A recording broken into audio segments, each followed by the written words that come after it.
Liberia. Spoon gonna tell you what is happening in Monrovia. Spoon gonna tell you what is happening in Africa. Just to spoon, you will know. If the children crying for starvation, just to spoon. You want to get a news update, brother, to spoon. You want to know what is happening in Monrovia, to spoon. Politicians want to make their decision, just to spoon. You want to know what happening in the ministry, to spoon. Spoon. To spoon. You from Vonjema, Maryland, to spoon. To spoon. If you eat Cape graduate, my brother, to spoon. You got a spoon TV, you got a spoon radio, to spoon. To spoon. You wanna get a news update, to spoon. What? Yeah. Rastafari. Kilibamba, kilibamba, kilibamba. Kilibamba, kilibamba, kilibamba. What I want? Yes, what you bad today? Spoon TV. Yes, what you bad today? Beseku. Spoon TV. Spoon. Baraba. Spoon. Skibidi dabado. Spoon TV. Spoon Entertainment. Kua.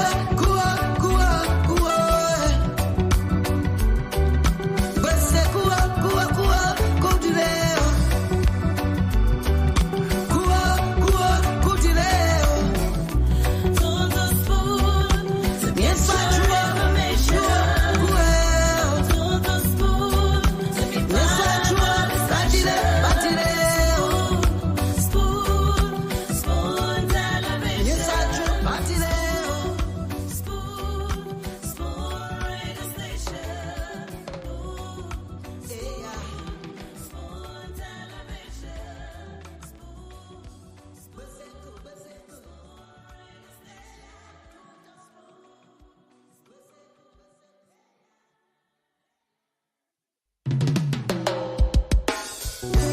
Yes, I, a special one from the CEO, stand coming with the spoon. And your boy, Friday the Southern Band, charges on the beat. To the spoon to get your information. To the spoon to be part of our discussion. Spoon television. Spoon radio. Spoon gonna tell you what is happening in Liberia. Spoon gonna tell you what is happening in Monrovia. Spoon gonna tell you what is happening in Africa. Just to spoon, you will know. If the children crying for starvation, just to spoon. You want to get a news update, brother, to spoon. You want to know what is happening in Monrovia, to spoon. Politicians want to make their decision, just to spoon. You want to know what happening in the ministry, to spoon. To spoon. To spoon. You from Vonjema, Maryland, to spoon. To spoon. If you eat Cape graduate, my brother, to spoon. You got a spoon TV, you got a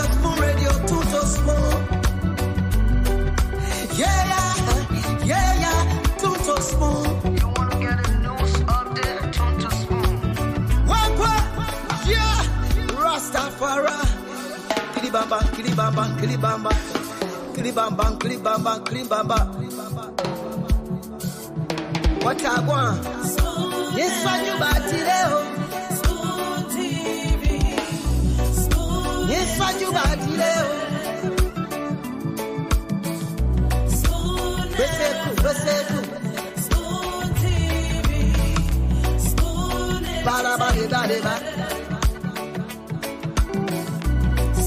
Skibidi bidi da bado.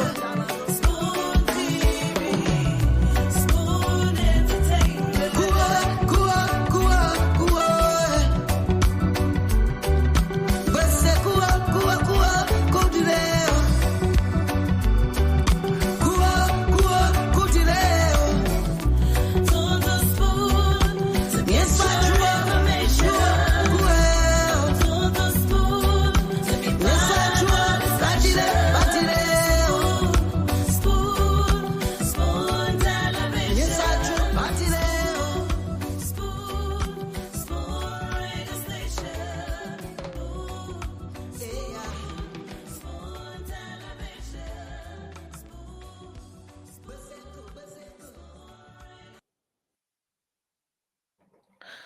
Okay, folks, what a way to welcome you to another edition of the program. This is Spoon Talk. Of course, we're here live across the Spoon Network. We're live on Spoon FM 107.5. We're live on Fabric 101.1 and Super 95.5 FM. Many thanks to the folks across the country, across Liberia, who are always here with us, following on the different frequencies across the country. Thanks to our partner radio stations that are always here relaying the program. Thanks to Trust FM in Bome County. Thanks to Gibi FM in Kakata, Gibi County. And of course, Trend Radio in Grand Crew County. And also we have Premium FM in Bon County that always relays the program as well. Thanks to all of those radio stations, and welcome to Liberians across the country that have joined us in Radio Land. I want to welcome the folks across the internet as well. As you know, Spoon Talk has absolutely no borders, regardless of where you are. You can always watch the program or listen to the program. We are live across the internet on Facebook and YouTube. For Facebook, you can find us on Spoon FM. That's Spoon TV Live. That's for Facebook. We're live on Fabric TV Live and Super TV as well. And on YouTube, our YouTube handle is Spoon Talk Live. You can find us there. That's where you get to receive all of the updates. You get all of our programs right there on YouTube. Again, I want to say welcome. This is Spoon Talk. This is where you get authentic information about the happenings in the country, critical analysis on the different issues every day. My name is Nelson Colen, and I want to say please share the program as you come on, as we're all set to kickstart another fascinating edition of the program, Spoon Talk. I want to go in the background now and bring Mr. Dallu on, Mr. Dallu and the people. Mr. Dallu, welcome to the show, sir. It's good to have you on. Nelson, it's another beautiful day. It's always great to be here to talk about Liberia. I don't think anything excites me more when it comes to talking about this great country of ours. But once again, to our people from across the globe, from across the country, welcome to the show. As always, you come plenty, you come outside. I cannot talk about Mama Liberia. We have a lot of work to do. I'm a little jealous today, though. Wow. I was reading an article from Ruto out of Kenya. He just went to Washington, D.C., and he secured $3.6 billion for a road connection between Mombasa and, I believe, Nairobi, the two biggest hubs in Kenya. It's a massive interstate exchange that will be constructed in Kenya. The Americans are going to do this, and this is a great thing for that country. I wish you were coming to my own country too, so we can connect this country and bring our people closer together. But once again, man, maybe our time will come. I know President Bwaka is doing his best. I saw a beautiful today about front-end loaders and yellow machines that are being coming out of China to come to the country. You want to adjust your mic a bit? Just careful. A lot of them are becoming in the country, and we are looking forward to that. Anything that brings some relief and hopefully excitement to our people, we are all for it. So we are hoping we replicate what the Kenyans have done. Hopefully some money, real money. I'm not talking about those 50 million or 100 million World Bank predatory loans. I'm talking about something massive that will open this country up. But next thing, I got a story to share with the audience today, if you don't mind. It'll take about 5 minutes. I was actually downtown under the World Trade Center. I want to go buy me some whiteboard that I'll be using for the office. And I was going to be sitting in the car for a while, and I saw a book. It says, the history of the Erie Canal. And the guys that sell the books under the Yeah. place. So I said, well, I'm going to be sitting in the car for a while. So I purchased the book and just to go sit down and read through the book. And I sat in the car. I was there for about 2 hours. I couldn't put the book down Hmm. because they told about this great project. A lot of times in this country, we will have senators and representatives. They'll tell you, say, oh, one man can't do it, one man cannot do this, one man cannot do that. You got to be president before you do this. And I want to tell my people this story today, Nelson, if you don't mind. It will take me about 5 minutes because I want to get it very quickly into a nutshell. Yeah. In the 1800s, the most economically viable cities in America were Philadelphia and Boston, Massachusetts, a place I know too well. New York could not compete. In fact, New York at the time comprised of just 6% of the U.S. trade. So New York was struggling.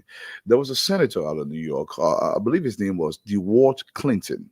Mr. Clinton wrote Jefferson at the time. He said, "Listen, Mr. President, New York, we need a canal between upstate New York and down here. We can open the market. We can expand this market." This guy went through so many hurdles. There was no way he could do this. He tried everything he could. Remember, at this time, Boston and Philadelphia, these were the cities in America. They literally control over 60% of the trade in that country. But this one senator, the federal government decided they were not going to do it. Jefferson decided he did not have the money. In fact, he said this was a ridiculous project, could not work. But Senator Clinton believed he could make this work. He went to the state legislature and he forced this thing to the point where the state legislature accepted this. And what they did was gradually, they connected New York City up to Buffalo, New York, upstate New York. The Erie Canal literally catapulted New York as the most valuable city in America, the biggest city from one senator's push. In fact, during the building of this canal, there were so many depths. They have to go through mountain ranges. I believe it's 336 miles from downtown New York all the way to upstate New York, Buffalo, New York. This one senator opened the country up, opened the country. In fact, he made New York the most prominent city in America. In fact, he turned this around. 60% of the trade in America during that time were going out of New York. New York expanded. The state grew massively. It became the premier city, the premier state in the union because of one senator's vision. I have a few questions here tonight. What is our vision for this country? Where is our mega project? A project that's going to connect this city. How are our senators dreaming about the vision of this country? What is their vision for this country? It doesn't just take the president alone. Our senators and our representatives must have a vision too for this country. Like Senator Clinton, DeWalt Clinton out of New York, that had a vision for his home state of New York, that he transformed that state from literally nothing to a state that actually 60% of the commerce of the United States went through that state. Transformed the entire state. One man can change something, folks. To our senators and our representatives across this country, I want to ask you, what is your vision for your county? Or better yet, what is your vision for this country? What vision are you going to leave for this country? Where is Liberia's mega project? In Ethiopia, they are building massive dams to literally electrify half of Africa. I'm not going to tell you about the Chinese mega projects. The Kenyans, the Ugandans, the Rwandans, they're building mega projects to transform their economy. Where is Liberia's mega project? Where is our mega project? I'm not just talking about road. I'm talking about a project that's going to put thousands of men to work. A project that's going to build a massive infrastructure in this country. I'm not talking about a project that takes forever. We spend, God knows how long, 3-4 years to pave a 26-mile stretch of highway. Where's our mega project? The project that can connect this city, let's say from a rail line, that transfers this city.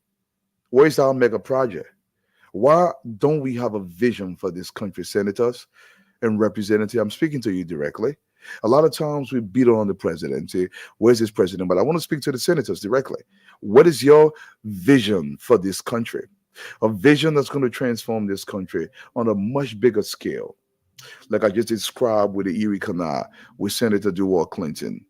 that had a vision for his state, that realized the only way New York could compete with Boston and Philadelphia, he had to do something. He did something. He transformed not just his home state, but the entire country. How are we going to get our people goods to market? Can we build a rail line that connects this country? Where's our mega project? Why are we still struggling for electrification of this country when we have thousands of rivers? Why? Why? We have literally 10 months of sunshine in this country and no power. How is this possible? What is the vision for this country? Lord Josh, you're absolutely right. Our mega project is mega corruption. I get it. I understand it. It bothers me every single time when I know we should have a massive mega project in this country so we can open the market and put these men to work. Honorable President, we must fund our own mega project like the Ethiopians are doing. We must fund our mega project like the Ghanaians are doing. They're investing billions of dollars into their infrastructure. The money can be found, Mr. President. Your well-placed Liberian citizens in the diaspora, they have close to $24 billion capitalization every single year. Tap into them. Let's fund our mega project. A 2-mile road is not a mega project. Okay, if you build some LPMC office, it's not a mega project. Where is our mega project? I'm asking the senators and representatives of this country, would you sit in the filthy place they call the legislature and collect a paycheck? Where is your mega project? Where is your canal that connect the Lufa River straight into the Atlantic Ocean, where we can get trade out of Lufa County? Where's your mega project that connect Nima County to the Atlantic Ocean? Where is our mega project? Are we not going to have a vision for this country? The vision, it seems, everybody collects a paycheck. The government is not meant for employment, my people. The government intention, the government role in society is to create an enabling environment where jobs can be created in the private sector. The government is not meant for employment, but we've changed this around. Where is our mega project to transform Mama Liberia? Why is Riverside isolated from this country? Why is Grand Crew County isolated from this country? Where is our mega project? Let's find our mega project, folks. Mr. President, we must find our mega project. Let's open this country. Let's put these men and women to work. Let's build this country. We can find our mega project now. For you idiots that will sit out there and say, I think that he know everything. My job is to put fire underneath us. As that fire burns, we can jump a little bit. How about we put an 8-lane freeway around the city of Monrovia? Let's start there. Let's put an 8-lane freeway around the city of Monrovia. If you don't want to do that, let's connect our counties. Let's build a mega project in this country that when our children come up, they can build upon something that we laid the foundation for.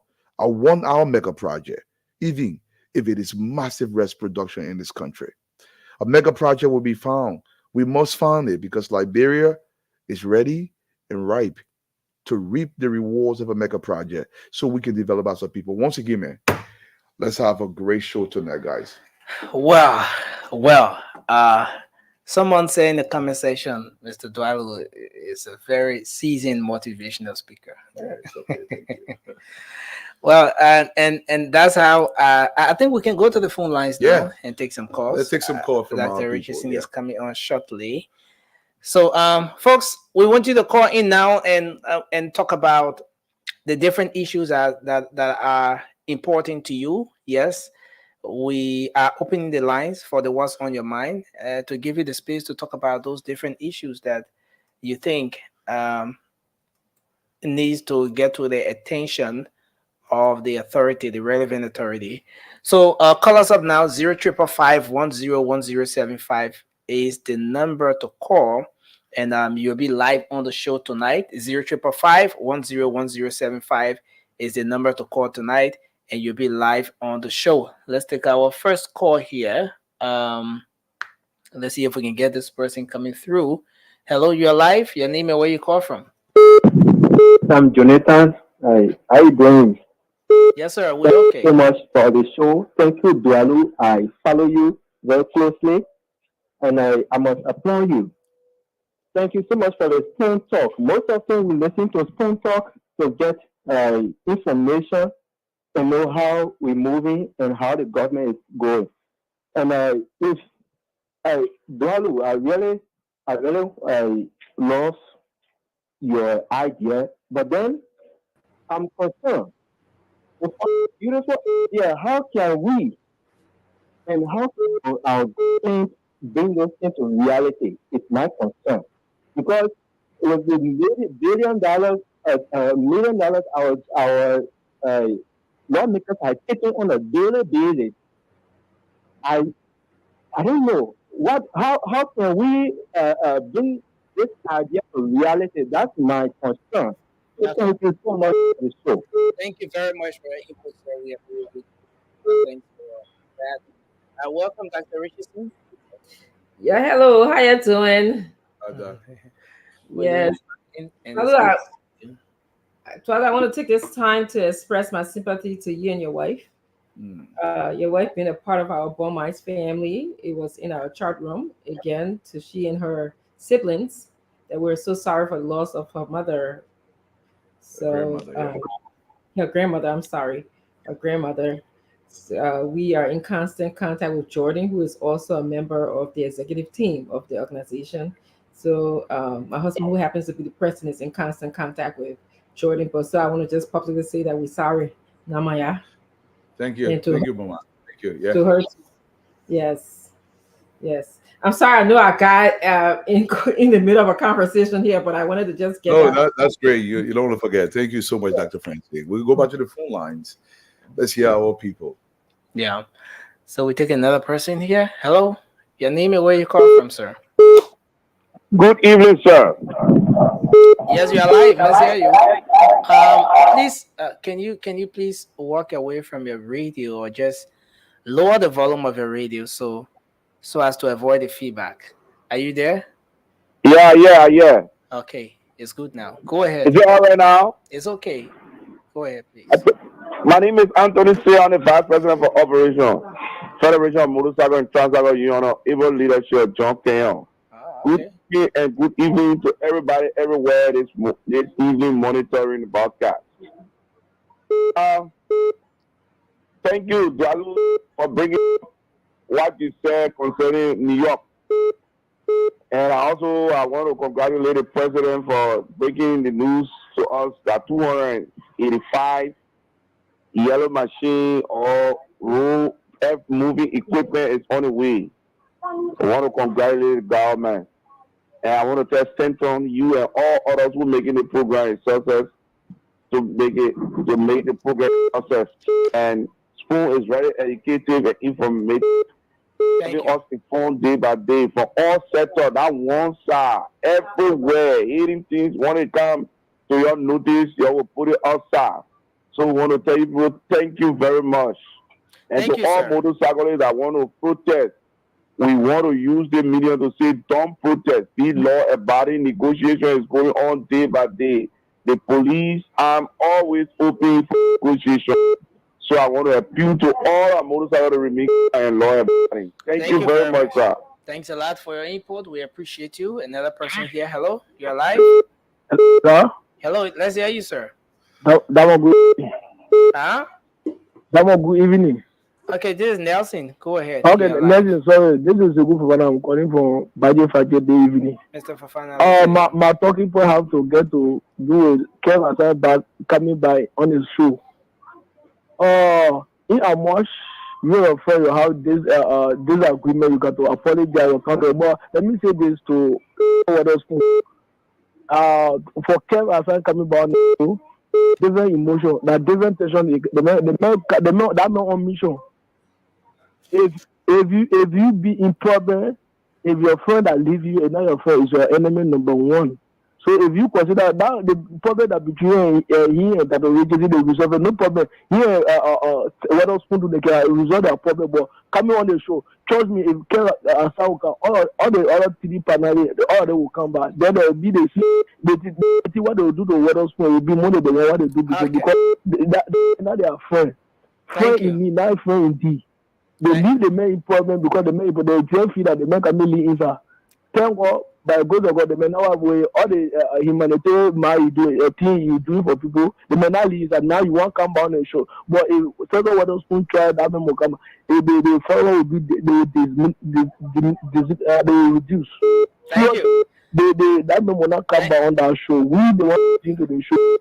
Every day, someone we can call, but every day we listen to it. We lead on the main house spoon, Friday can and that one finish the time on back to the water spoon. Let they see reason that we will not come back on that show. With as you know that there, you already. Thank you, sir. Thank you, sir. So Thank you, sir. me I can understand. I can understand how passionate you are about this. We appreciate you. Thanks a Thank lot you. for your input. Let's take another person here. Hello, you're live. Your name and where you call from? Yeah, I'm Boston. Calling for Outline. Yeah, please go ahead, sir. Let's hear you. Yeah, go ahead. Yeah, my contribution I have to do there is that we are currently appealing to the government to, as the speaker just rightly said, the government need to at least bring projects. You know, we the Liberians, what really suffering all is that for employment, talk about the employment. At least when job opportunity is available, we can go and work. We can nobody even think about employment. You can go and do your daily. You're not think about employment. And what happening in this country pertaining to the food business is a laziness. Like before, what our forefathers used to do, they used to make farm. But these days, nobody want to go in the bush to go make farm. Everybody want to live in the city. Yes. So I'm kind of appealing to the government to please Thank you. the job available so that the project available so that people at least can be able to do one or two things. Thank you very much. With the Thank you very much for your input, Thank sir. Let's take this person. Can you please walk away from your radio, sir? Please. Once you call and the phone starts to ring, just know that we could pick you up at any time. So once the phone is ringing, just kindly lower the volume of the radio, or just turn the radio off and listen to the phone, please. Hello. Sorry. Yeah, hello. Yes, sir. Let's hear you. Yeah, thank you very much. I really appreciate the Spoon Talk. This is my first time I call a Spoon Show. You know, I've been observing Spoon Network based on from the social media also. Okay. So I want to appreciate a little motivational speech by Dallu. He said, appreciate that when it comes to analysis. There for Eastern, where he made mention about a project from Nimagana to Ocean. You know what you're talking about?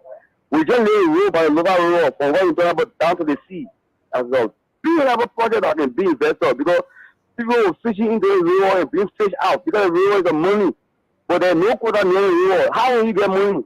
Well, if you can lay one quota near any of the river from down to the sea, you bring great impact to the country because people have a baby river and fishing on there and get money. But it's not happening. So all of this brilliant idea is there, but the implementation is why it's lacking.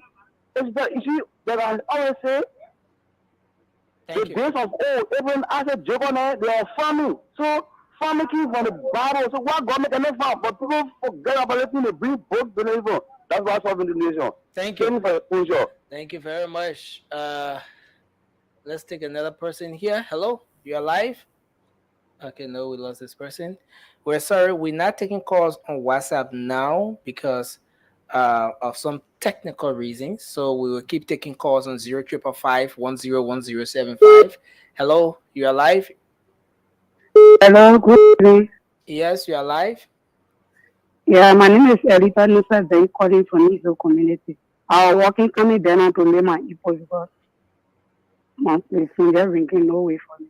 Anyway, thank God that I enter on this. I want to say good evening to the Richardson Dallu. I got 3 person there, 4 person I think for the CEO, the Richardson Dallu and Fatima. I want to say thank you so much for the show. I want to talk to my uncle Dallu. I heard that you got a business here in Liberia. I want to do advertisement for you. I'm the best actor 2023 in Latino Award. So I want to get you and I want to do advertisement for your place free of charge. Oh, wow. So to the point, we Liberians, we are the problem, like I said last night, we are the problem for ourselves in this country. We don't want to, we just say things and we hear other people saying things, we jump into it. We have to go to the issue has to do with less issue. We have to realize that there is an ability not only by man to go and make fun. But other people in the interior, they are not making fun. You see, they are progressive. You can do more to whatever and better. And we have a thousand two and better, or two and better in our place and say, as I see to you, I made a fun. I made fun with that.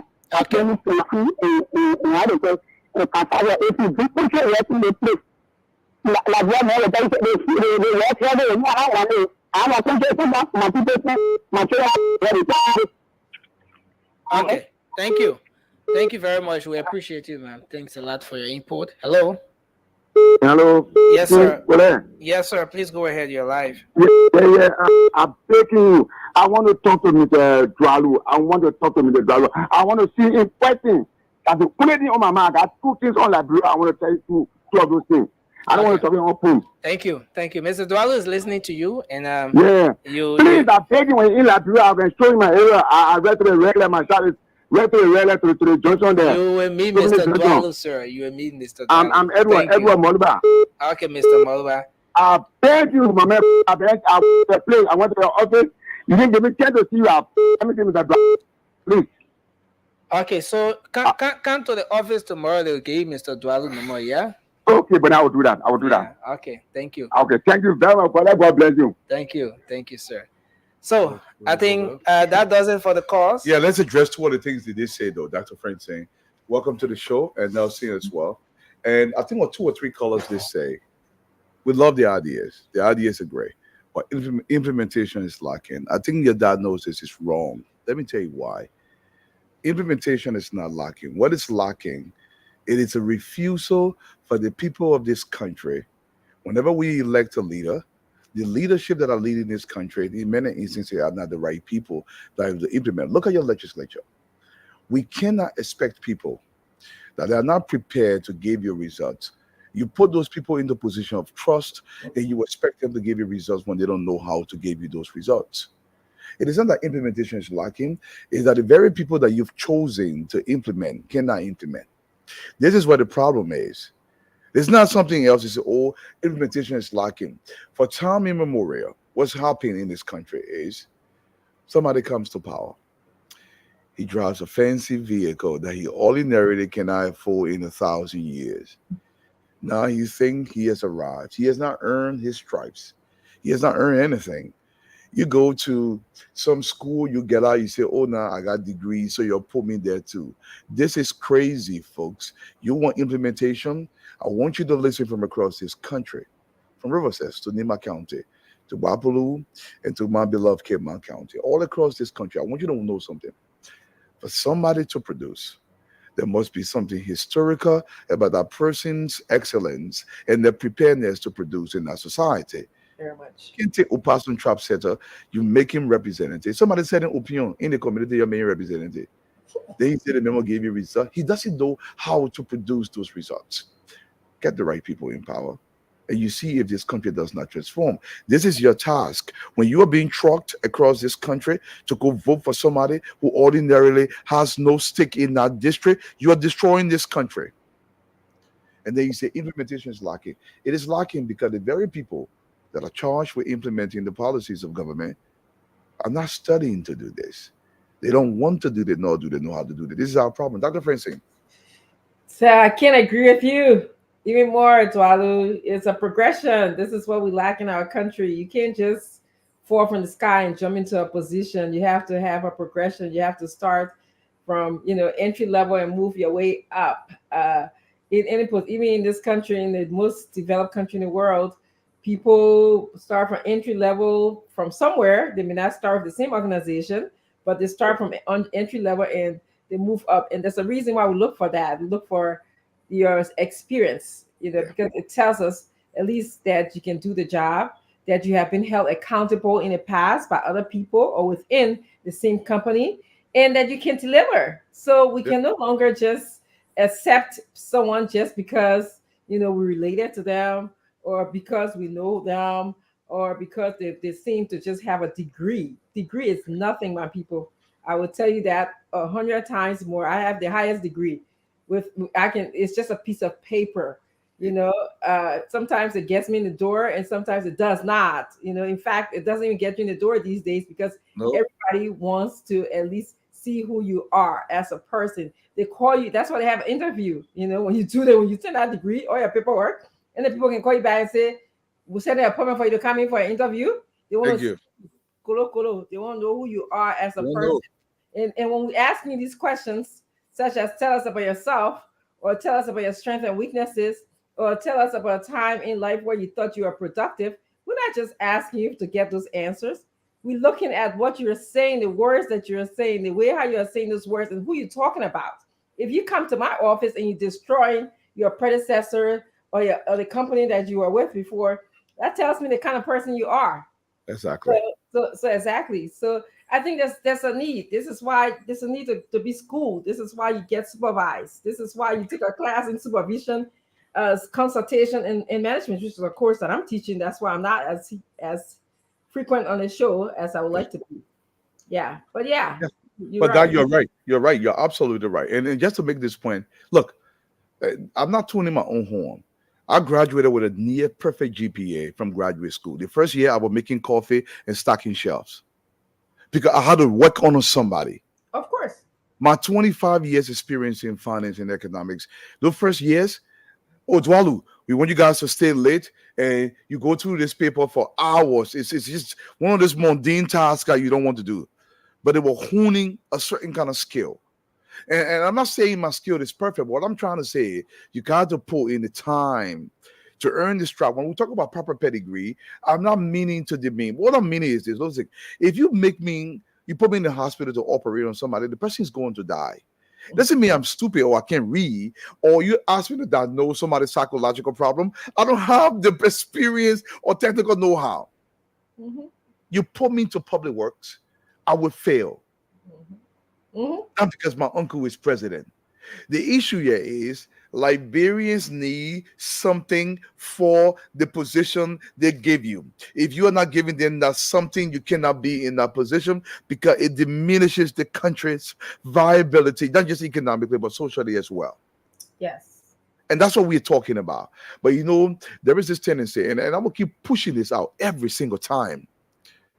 Coming on the airwave, we have a task. Dr. Francine has a task. I have a task. Our task is to enlighten, is to bring messages to you. Not a suggestion that I know everything about history or I know everything about law, but I will read Yes. extensively to give you information. And that information, you yourself now have to go and do some more research. If you feel a little bit smaller because I speak, I want to help you with you, my beginning. I'll talk you the way I come with Dr. Francine. Dr. Francine, we Yes. recognize some of our people here Go and ahead. see. Go ahead. Yeah, Recognize them. you're welcome to the show across. Most of the times the guys that will say this, I see Global Patokong. Mr. Patokong, welcome to the show. Yaman Thompson, how are you doing? Vasco D. Wiffer. I see Benu Dunar, Foster Z. Gay, Mr. Gay. How are you doing? Mr. T. Base Kuala. Nancy Bender, how are you doing? Sam C. Dube. I see Dede Nouvelle. I see my brother Jerry Dobley out of Springfield, Massachusetts.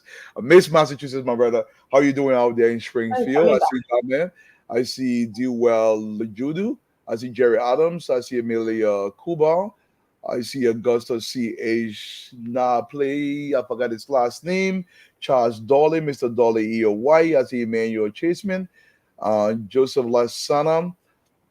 I see Didesco went back too fast. Tanu Jala, Peter Vapala. I see over here Astu Sagashus. I see Clarence Benson, Edward Cully, Abdullah Jallo. How you doing, my brother? Leroy. Leroy, welcome to the show. I see Robert Gorty Cully, Conan T. Harris, Alexander Semi. Welcome to the show. I see Edith Yoga Tama. I see Vojo. I see Emma Herman. I see Ivan P. I see Daniel Tushian Dripper. Theophilus Quia. Jonita Russell. Morba Timber. Dr. Francine, let me say this to you, man. The Kenyan president was actually in Washington for the last week Hmm. after coming to the city and into Washington D.C. had a little meeting with the American president with a few business people. Guess what? What? They've agreed to build a massive infrastructure of $3.6 billion in Kenya. It will be connecting Nairobi and Mombasa. Oh, you mean a train No, I service? think it's going to be a highway. It's going to be a massive interstate exchange between Wow, Mombasa and Nairobi. It'll that's be, yeah. business. I see So money. I was thinking, where's our mega project?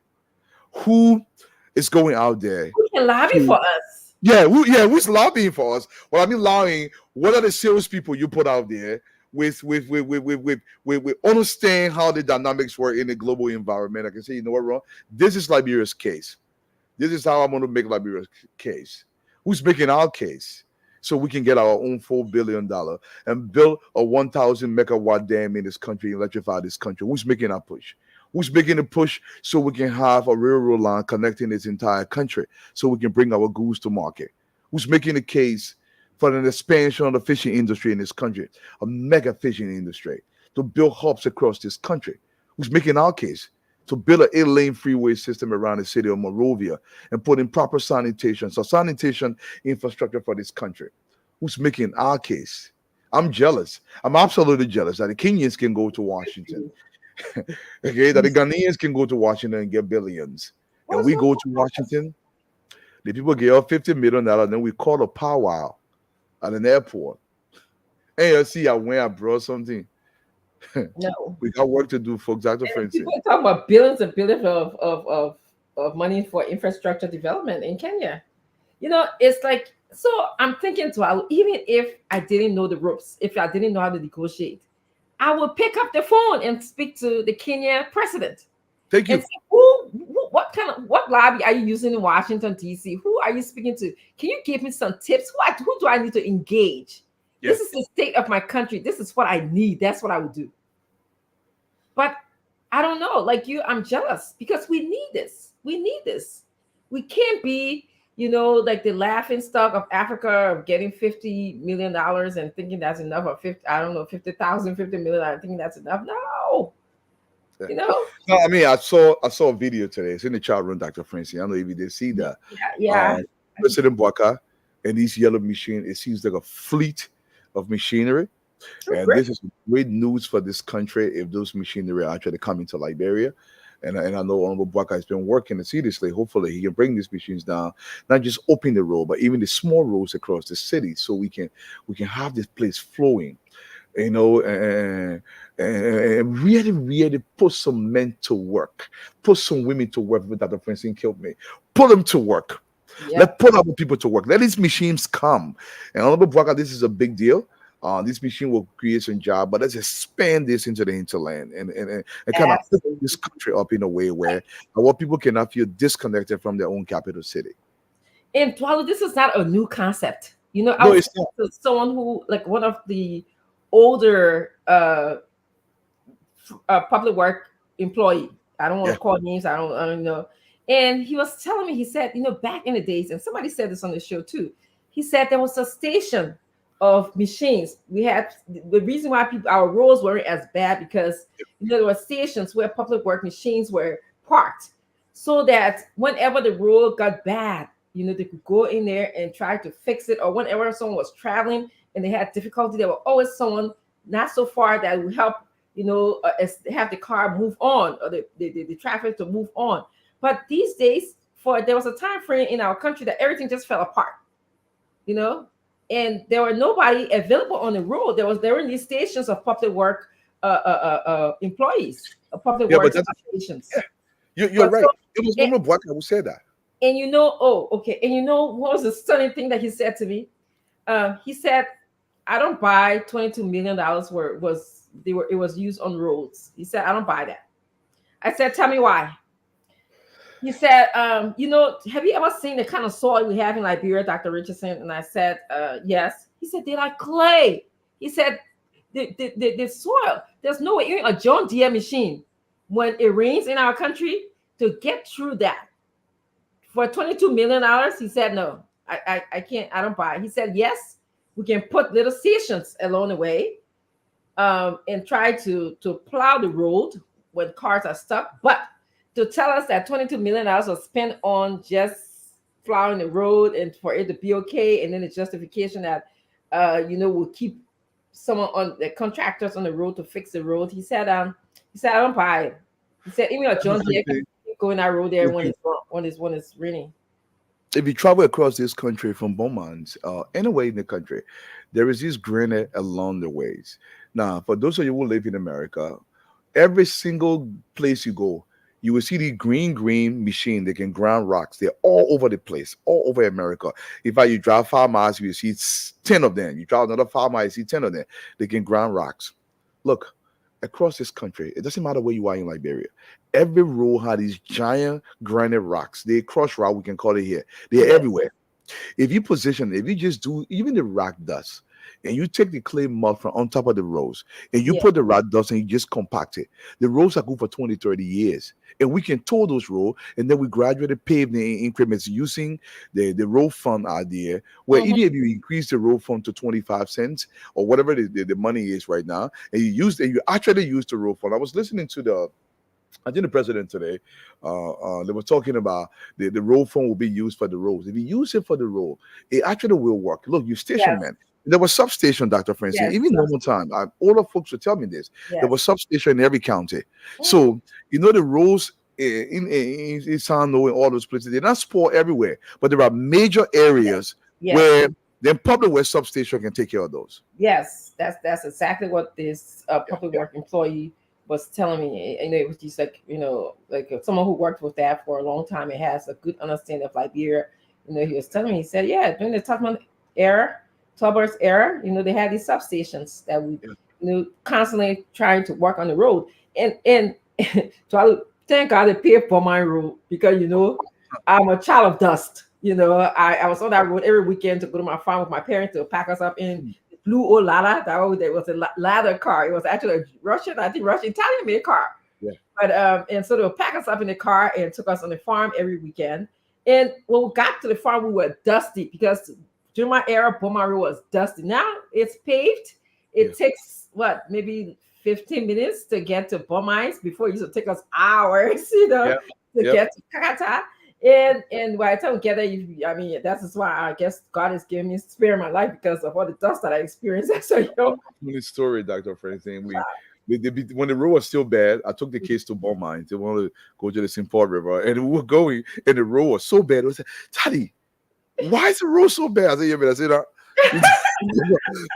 why the road so bad? You didn't in America, but it was so bad. We had to change. Yeah, it was very, very bad. But it's much better than relatively speaking.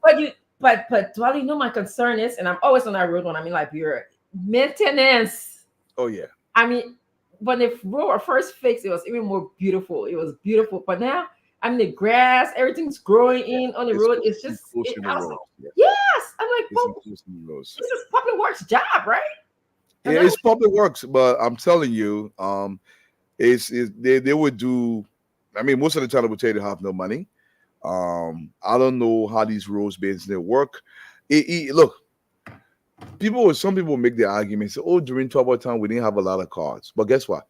Our budget was not where it was. The population was not that big. I believe in the 1970s, we probably had a $2 million tops population. So they were working with what they had. What we have now is much better. We have to adjust with the times, guys.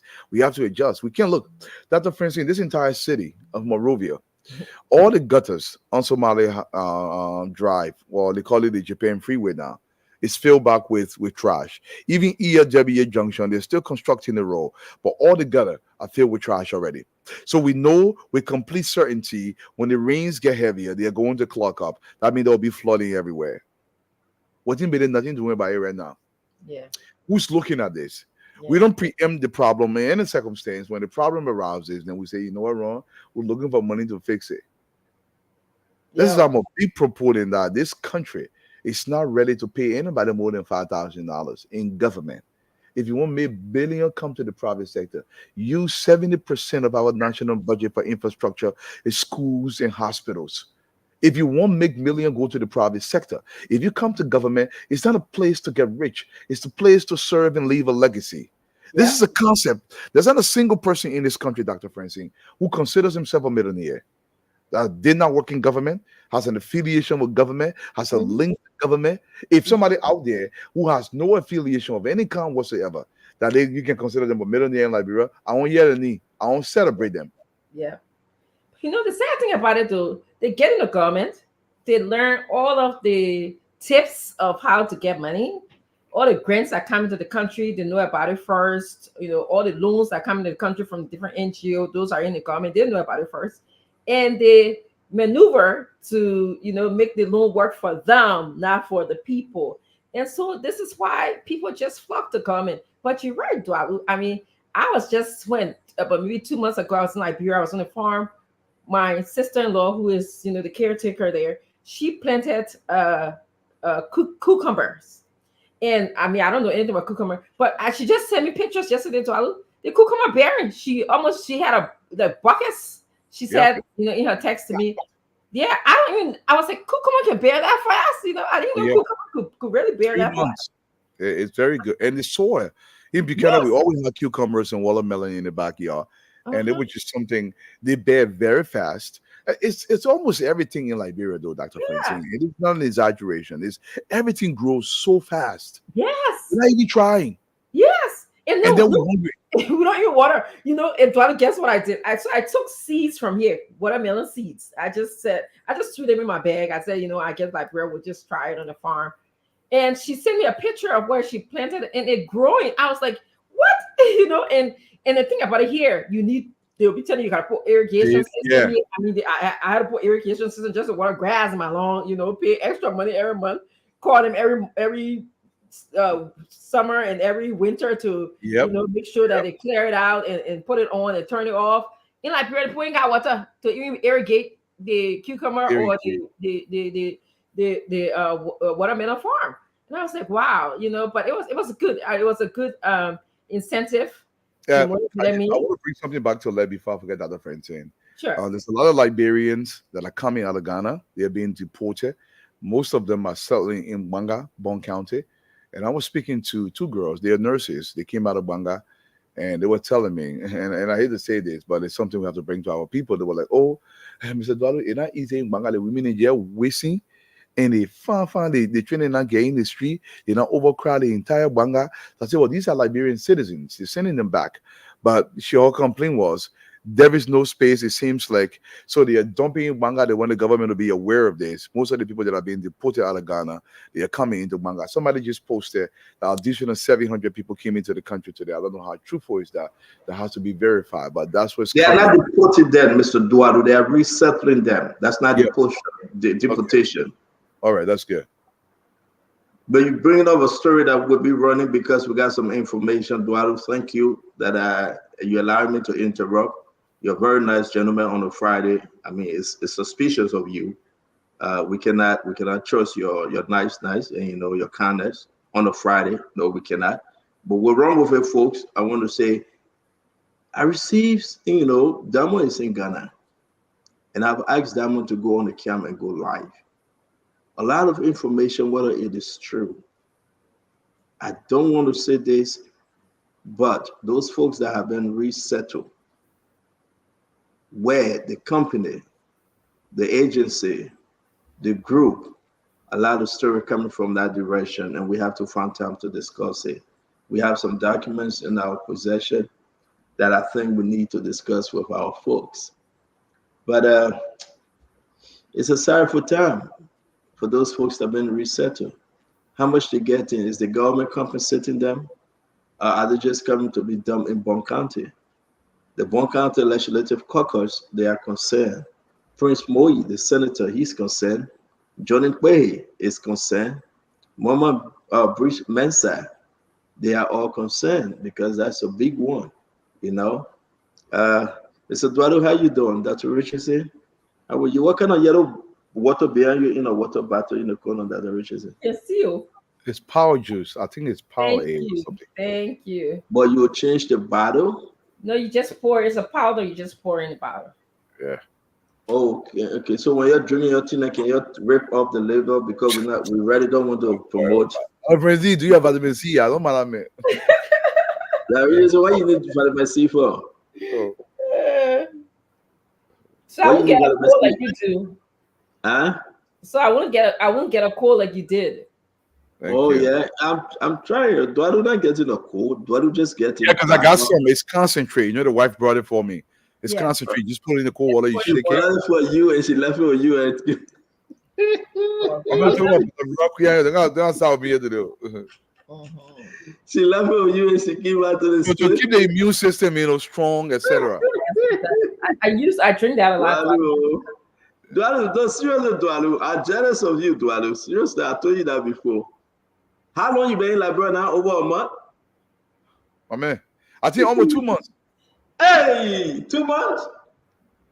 Damn, man, you got a cool woman, your woman from Grand Bassa? From Bon. From Bon County? Yo. Yeah, my weather from Bon and Lofa, they are very nice people. Yeah, very nice people. Yeah, they do not force, they're very, very, calm. They do not. That's what you're laughing for. No, but continue. No, man. My wife is very nice, but man, only one look can make you change direction. But they are very nice. And, they are not from Grand Bassa. Grand Bassa women, most of them like Fletty and the crew women. Isa. You feel a favorite No, we gotta talk about this one. We gotta talk about this one.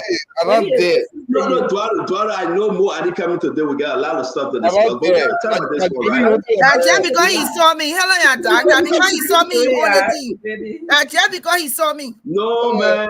Ain't got nothing to do with you, Granny. Let's ask the Liberian people. Ain't got nothing to do with you. Let's ask the Liberian people. Women from the southeastern part of the country, right? They love argument, they love fighting, they love the pepper. They are that kind of people running down to River Cess all the way to Grand Bassa.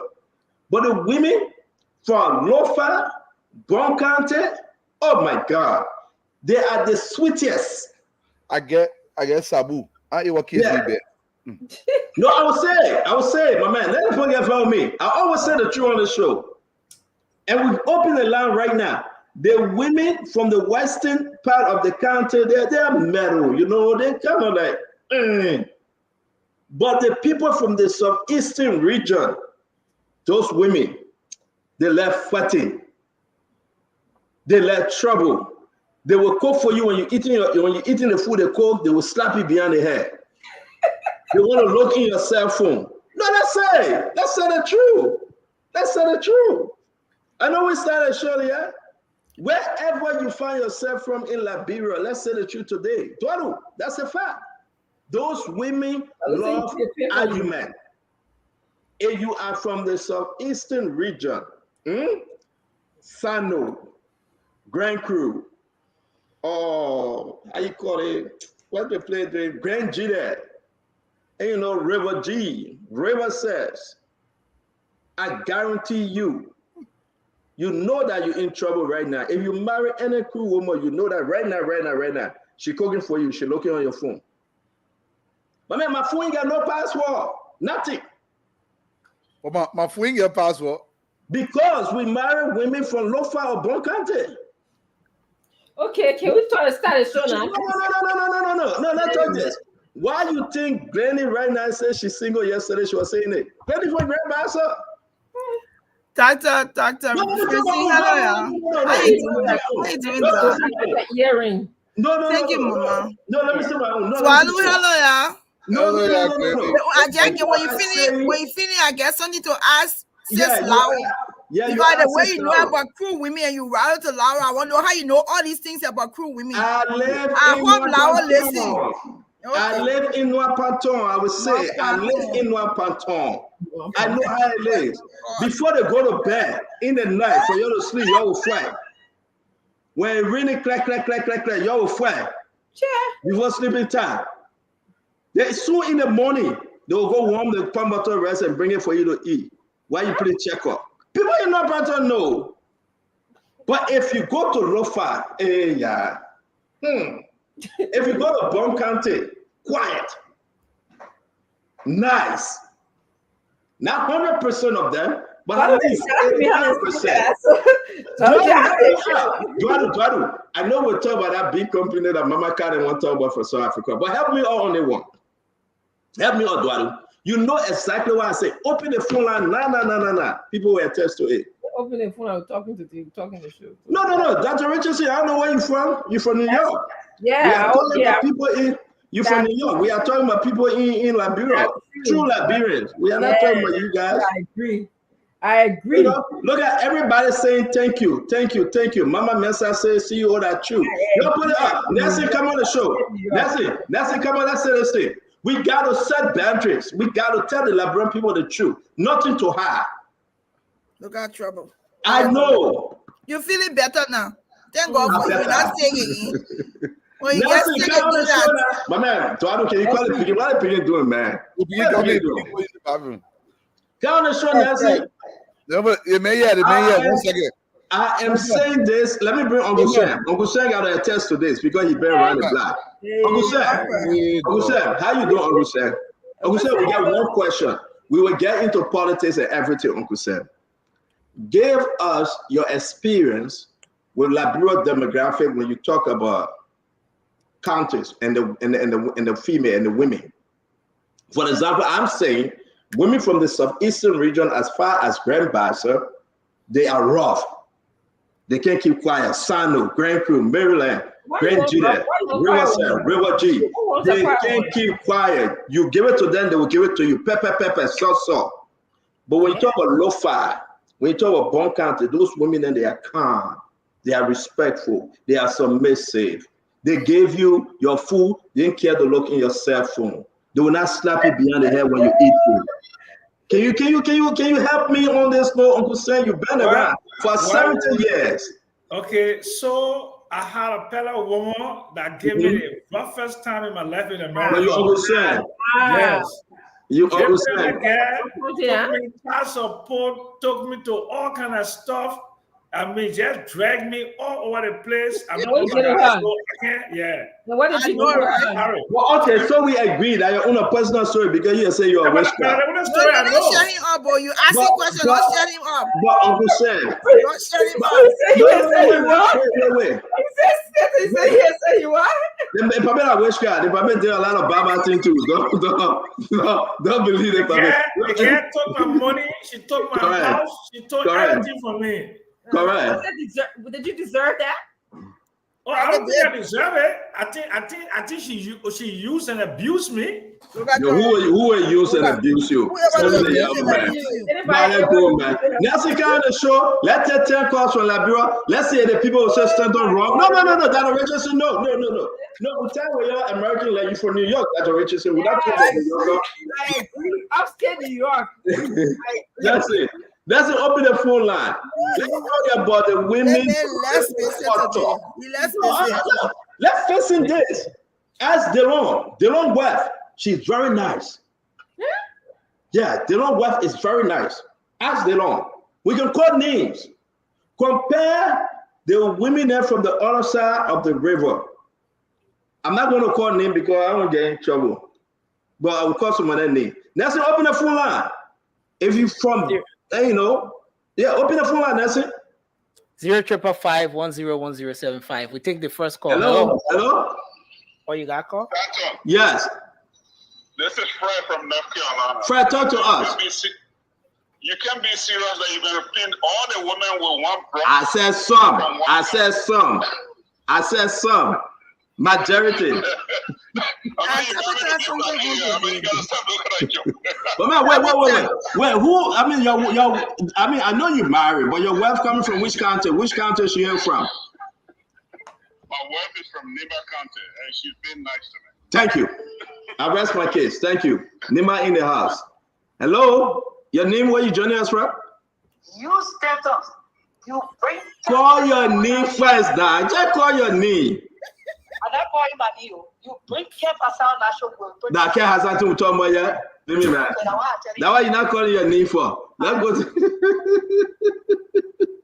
open the phone line. Go ahead, Nelson. Let's take calls. Laughing at that. Some evilness behind it. Hello. Hello. Yeah, your name and where you What come you from? mean? My name is Let me Arthur. get a call. Yeah, go ahead. Let's hear you. Well, my brother spent on his uncle a little bit. But We're not hearing too well. Can you lower something? I said, You want to lower the volume of your radio. I think your radio is on. okay, yeah, There's a okay. little echo coming from your end. Are you hearing me now? Yeah, it's much better. Yeah. Okay, so I said with the weather is on cold, but equally so there are a lot of south of it. But the people from mainland country, home country, they're back. Yeah, you're right. They get a lot of work. Thank you very much. Thank you. Stanton, Yeah. Stanton, we got to contrast that. Do they still stay in character when they go to America, or do they change? But which one which side you on, you Dallu? Which side you on? Which side you on? They even you Dallu.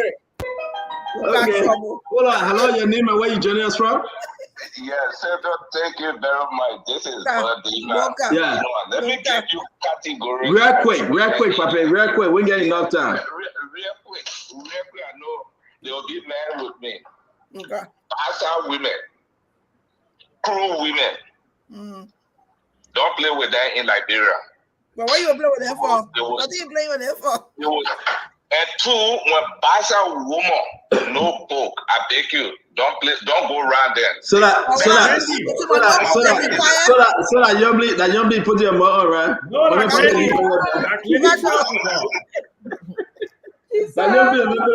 Go ahead, Nancy. Go ahead. Let's see how they call from Liberia. The women are calling. Let's listen to them. We got a few more minutes to go. 3 more minutes. Go ahead, Nancy. Okay, hello. Hello? Yes, Anima, where you call from? This is Elita Nasa Day calling from this community. Okay. I want to agree with CEO. You know, I want to share experience. Thank you. And there was a girl, not even a lady, not even past 22 years. They get slapped. What you call practice? They get played jealousy and slapped her boyfriend right in quiet practice. I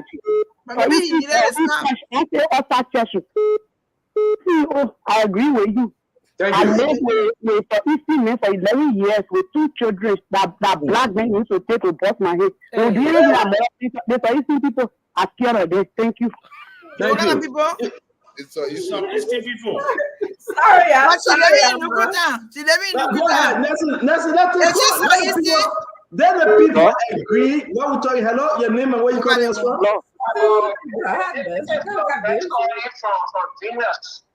Yeah, love, let's talk to us. I just want to throw in something. Yeah. What you said, Center is truth. Mm-hmm. Even the Pella Winnie, the Nimbania, the Lofa Winnie, they are not too harsh on mates. You slept to even get a girlfriend, so much that they can even consider it. Yeah! Wait!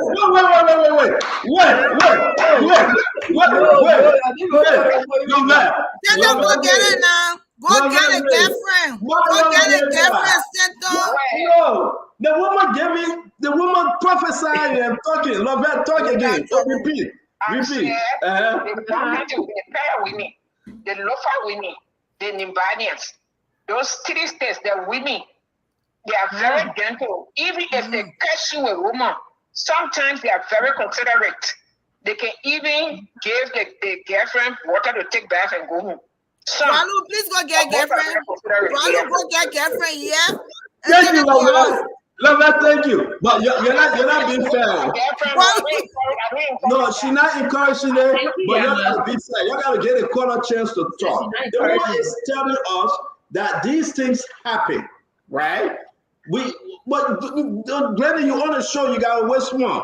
Which one, Glenny? Go get girlfriend, just bring it up. Nobody talking about getting girlfriend. This is true. See what Lao will do. Your name and where you joining us from? Your name and where you joining us from? Okay, go ahead. Take more calls. This person here playing Kakalika. Okay, so this person from here. Hello, your name and where you call from? Yeah, I'm Lawrence. No,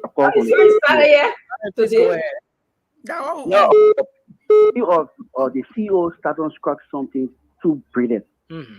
When you are I've been researching this thing. Don't take your one minute. You got trouble. For years, I've been researching this. I've been interviewing people on this. We do a 20,000 or test. And then we do that sample and see the people from Lofa, Bon County, and Lima. Look, they are places to mix. And again, I don't know of their traditional orientation. After so many years, the people still hold to their culture. They don't just see their men and talk into their face harshly. Thank you. When they're angry with you, they would sometimes they cry. Thank you. Thank you. Yeah. That's No, but let people be free to talk. You got people second. Let me tell you one real quick, Nancy. Your name and where you joining us from? This is Augusta Plemister. Yes. I'm calling from Kentucky. Yes, Mama. Kentucky. Yes, Mama. And I'm watching you right now, so I enjoy you guys. But you talk about the crew, the pastor, and whatsoever. When the pastor and the crew love a man, they love that man. And they don't want for their men to share with other women, okay? So that's why they fight the man? We do not fight our men. We are very submissive. So that's why you don't get a man food? I don't have my husband. No, not you now, not you. That's why when the man eating, they all slap behind the man head? I understand, not me. You is a brother. Yes. Okay. I understand what you are saying. All right, thank you, Mama. Thank you, Mama. Thank you. You see, hello, your name and where you joining us from? Yes. Hi, Spencer. This is Clara Muhlenberg. Yes. Calling from Rhode Island. Yes. Talk to us. Here from Maryland County. Okay, Mama. Talk to us. You're the crew, man. You're the Southeastern men. The pepper that in your eye, that it will get different there.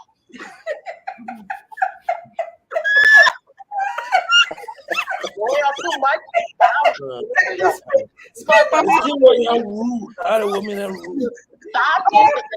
Okay, you talking to him?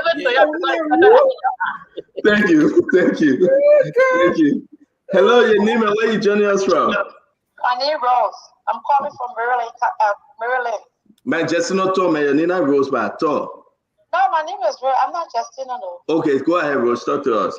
I agree with the caller, CEO. Yeah. You're talking about women from Lofa County. And Bon County, yeah. In general, you spoke about Southeastern women. Yeah. I have a step case. Their mother is from Lofa and Bon County. Mm-hmm. The pepper she put in the children's father, they don't even want to see her. So she when mixed. it comes to the women, She mixed. I think it depends on the person, how they were raised. But Southeastern women, that some are very aggressive, some are very kind. But the Southeastern men are men that advocates in our place. So when they bother with the Southeastern women, I will mostly in there, they go against them. So it's not that Lofia and Bon County women are decent. Bon County women, when they stand up on your head, you will want to run from them. Thank you. It's both ways. Thank you. I'll take one last one, then we'll go to Nelson because we got to do the show. Hello, your name and where you joining us from? Yes, this is Kati. Yeah. You basically so want to give me. Yeah. Anyway, you know, to be very honest with you, back in the days, I would give it to Lofa, Bone, and Ma. But with the new society that we are in today, it comes across the eye of Liberia. You got women from the southeast that are very loving, caring, and submissive, and you got women from Lofa, Bone County, Lima that are very loving and submissive. At the same time, you got women that are from Lofa County and Bone County and Lima that are very humble and disrespectful. Thank you. As of this point, I can say it's across the board. Thank you. So Nelson, take us home. Take 3 more calls and we'll end this segment. Okay, so we take this person. Hello. This is Lloyd. Lloyd, please go ahead. Let's hear you. Yeah. I see you is right. Telling women they are very good set of people. Well, mine, let's look at the one that came from the one that grew up with a month of from the interior coming to the city. They're very good. But the one that born in the city here, the IOP, I can tell you now, they're very, very dangerous. But the one that grew up with the parents in the city, people coming to town, they have that condition. So they will respect you, even you talking, say, how one year? She do talk, so that I asked her, I said, but what happened? You can't say, you don't like talking. I'm supposed to tell you, very good. I from the side, I'm grateful. I prefer take it better, even to my own country, because that's very hard. Yeah. Thank you. I prefer taking Loma Pella woman. Yeah, begin right. Okay, girlfriend, it's simple. Easy. You and Hello? Dallu, your girlfriend carry to the house. It's simple. Hello. It's Your name simple. and where you call from? I'm Elijah Brian, who joined you from Toronto Resident. Okay, go ahead quickly. Let's hear you. Yeah, that's what I see is saying that, and we see in it, but I just want to ask as well, he only discussing the attitude of the Eastern that was nothing or Liberian women, but all the way they fighting is discussing because there are some attributes that they talk the nothing Liberian women are. Men, most men we are really afraid Liberia. The most of the Malian, they sometimes bring in their boyfriend and tell you say that I guess that are better or uncle. So are you discussing that issue too that as a part of that left? Thank you. Thank you. So I want to understand what you is discussing the style of this. Thank you. We take the final call here now. Hello? Hello? Yes, you're live. Let's hear you quickly. Yeah, anyway, hotel service calling from PSV. Okay, go ahead. Okay. I want to make this comment strictly to stand up. The fire and water with pepper that we inherited from the Southeastern region, and the same fire women inherited. So I think they are the best for we the men here. I just want to say this clear. All right, thank you. That's the last of the call out. Listen, folks, this is just a side segment of this whole thing. When we come on the show, we have to discuss the issue that the people want to hear. I do agree. My mom from Grand Crew, my father, Lexington, Sano County. Just maybe 30 minutes, 40 minutes, or maybe less. From Grand Crew to Lexington. But my man, Pepe.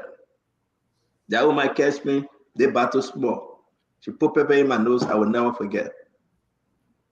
But you got to understand, the reason why some of us went to Lofa or Bonkando to find better women, the reason why Granny today, she posted on Facebook yesterday that she's single. I don't know when that's the one started.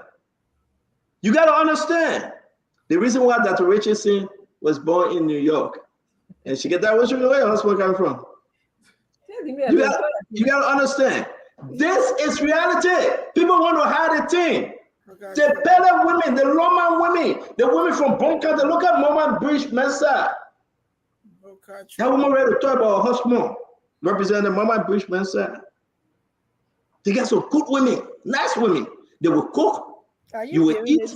You will put your cell phone down. Nobody will touch it. No password need to be on your cell phone. If you're in a verse, they will say that's okay. Let's pray about it. Go to the West End. So now you're ready to eat. You come, no power coming on you. You come from work all day. Mistakenly, somebody call your phone, one girl call your phone. Then now you answer. While you eating, it will slap you behind your head. Leave the food. That's why I say here to cook. You're not eating. These are life experience, my people. But it's up to you. Be like Dallu, be like me. Marry the better Loma women. Oh, you know what? And that research you're doing, please. I did 4 years research. Yeah, but you finish to prove their hypothesis. Get girlfriend, bring her to Laos. Dallu, get girlfriend, bring her to the house. What was the Christian? For all this time, let Dallu find somebody right now in Liberia and say, come, my wife coming. Mama, Dallu went to Granny Way. Dallu went to Liberia. His wife came, brought clothes for him. And took the clothes to Liberia and take all the dirty clothes and brought it back to America. Put all the clean clothes and carry to Liberia. A good woman, a veteran woman, a woman of trust, a woman of substance. The woman came, 2 suitcases full, bought clothes and carried to Dallu and say, you stay here. You know, that's the woman that I would tell. I'm a witness. I married a fellow woman, Stanton. And I've been in Liberia for 7 years. 7. Not a day my wife has doubted me in Liberia. She's very humble. Our testimony. Let me give my testimony. Let me give my testimony. So I think the conversation has a lot to do with culture. And whether you believe this or not, another fake researcher, and whether you believe this or not, another fake researcher. and the reason why you are bringing Nima, Bon, Lofa, and now Lofa and Bapulu is because the traditional culture and heritage are practiced under the Kru people. You don't got no damn culture, but the folk get name, they got a culture that teaches women how to own a husband.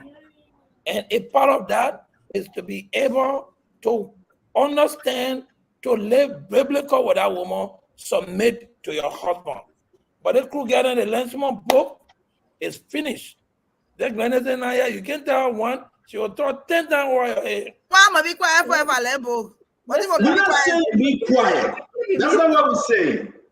Nobody's saying Glenny be quiet. Nobody can ask you to be quiet. That's on the show alone. Nobody will say.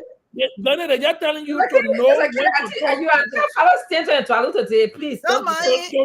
Where the play where I'm coming from? Where I'm coming from? Let me be talking tapita. My own is that, guys, let's have a good show. We're about to start the show. We'll be bringing Bo Ali. But I want to say thanks for the first segment. Every one of you that participated, that called, you stay calling. Please don't call again. We got to talk politics now. I just had to take this thing from my research that I did, and massive research. I've been studying this across the demographic of Liberia, young and old. And we understand this is true. What is sample size? You brought researchers from Harvard University. What is sample size, right? No, the sample size that I did. If you want me to give you the document, I will. But this is very common, right? I met my wife since 1994. She entered the church in a red dress, pretty, light skin, nice. She entered the church. We used to teach Sunday school. The color there, red. I entered, yeah. When I saw Lau, my heart caught. From that day up, that is sample. The rest of history. That one of the sample. Oh, you said one off? Who the other sample? Many sample. So many? Listen, man, let me tell my wife and handle her. I stayed with my wife for 27 years. I'm not a nice person. I was never a nice person. But God may have transformed me. God may have transformed me by means of the Holy Spirit. Thank you. Look at what Paul Kennedy said. Back and forth for Liberia, no problem. Look at Dallu. He left on 2 suitcases full. Say, I will bring a dead clothes back to America. Take the other clothes. Why do you need a woman to be able to do that? I know. Not that you need a woman to be able to do it, but the issue is that you understand. The woman understands you. That Dallu tried that nonsense with one basa or one crew girl. Look at trouble. Look at the other wish. But why Dallu should be able to expect a woman to bring a daily clothes and wash a daily clothes? Dallu can do the same thing. Dallu can bring a woman daily clothes, but Dallu is doing the family business in Liberia. And the woman is supportive. And the woman is supportive. The woman want to tell them Doctor, we just see. Don't hear what stand on fly. That's so fly. And I'm glad. I'll be honest. I think the people agree with me. The most humble, respected, very, very kind, family oriented. I'm not saying you guys are bad people though, but trust me, I will always say this. I love my crew sisters. I love them the best. But Stanton Witherspoon, if I were to marry any crew woman, are going to be dead today. I'm serious. That one not true. I'm going to be dead today. If I were to marry any woman from the southeast region, I'm going to be dead today. The Seriously. pepper you give us, you will pepper you with your own pepper. Somebody said it. The pepper you give us, you will pepper you with your own pepper. One call and said that. Well, folks, that have a good show. Public service announcement, man. Let me make it. Yeah, real quick. Let me more audience in the back. We got a lot to discuss. Thank you very much for joining our. Can we do a public service announcement at the end? No, before I forget. All right, go ahead. Go ahead. There's a lady that repeatedly texts me. Her name is Tenen Pearson. She said that she is searching for a girl who is probably a woman now named Zoe. She said Zoe is commonly known as Zoe from Takpakma, Bomi County. Apparently, Zoe was brought here by other family members during the war, and they lost track of her. Her father's name is Omen Ja. Her sister name is Pana Ja. Masa Ja is her another sister. Her brother name is Amos Sano Ja Pearson. There's another brother called Fanny Ja. There's a sister-in-law called Tene Family Pearson, the one who sent me this message. There's a niece called Zina Pearson Brown. So they're telling her that they can't find her. She was brought to this country. She's missing during the war. Whoever the family that brought her here separated or divorced her from her family of origin. They want you, Zoe, that if you are listening, that they love you, they're looking for you, to please get in contact with them. Call Spoon or email us here at Spoon. I'll give you your sister number. Okay. So thank you so much. I just had to say it because the war, there's a lot of side effects of our war. It separated families. Some children left home and they came with other family members. This Zoe woman's an adult. So I just wanted to just put that out there. Thank you very much, Dr. Richardson. Thanks a lot. We want to say thanks to everyone. Mo Ali is coming back because something is on the front page newspaper. What we discussed yesterday, front page newspaper worked hard today on Labrador Water and Sewer Corporation. We also want to discuss a presentation that was done today by Mamaka Benete. She's one of the advisors or ministers in the executive mansion. A presentation that was done today that 285 equipment trucks, yellow trucks, will be coming to the country. How true it is. We got a video, we got those presentation, but sincerely, it's just another bluff of how true it is. We'll be discussing, we have dig deeper into that. We have investigated and called people in South Africa, the lineage, the connections, and we'll be adding our 2 cents to those development as well. But firstly, we will hear from you guys. Just a beg on 30 seconds because more is in the back. Your observation today about Liberia. What are you hearing? What are you telling the people? And on Sunday, we want to just tell you that we're sharing with you. Amara Corner will be our guest, one-on-one, with the CEO, Amara Corner. The Senator of Bapadu County will be our guest. It will be hosted by Stanton Witherspoon, co-host Ketema Abdullah. Dr. Richardson, 30 seconds. Mr. Dallu, Glendy, Uncle Sam, and Paul Kennedy. Let's make this interesting tonight. Your thoughts. I just want to say it's good to be back. I've been busy with teaching this summer, so I won't be here. Some of you know that already. I was not here for the most part of the week. But I was reading in the paper about a logging company in the Bobolu area, Lufa area as well, that just gathered their paperwork and left without even consulting the people in the community that they owe over $147 something thousand.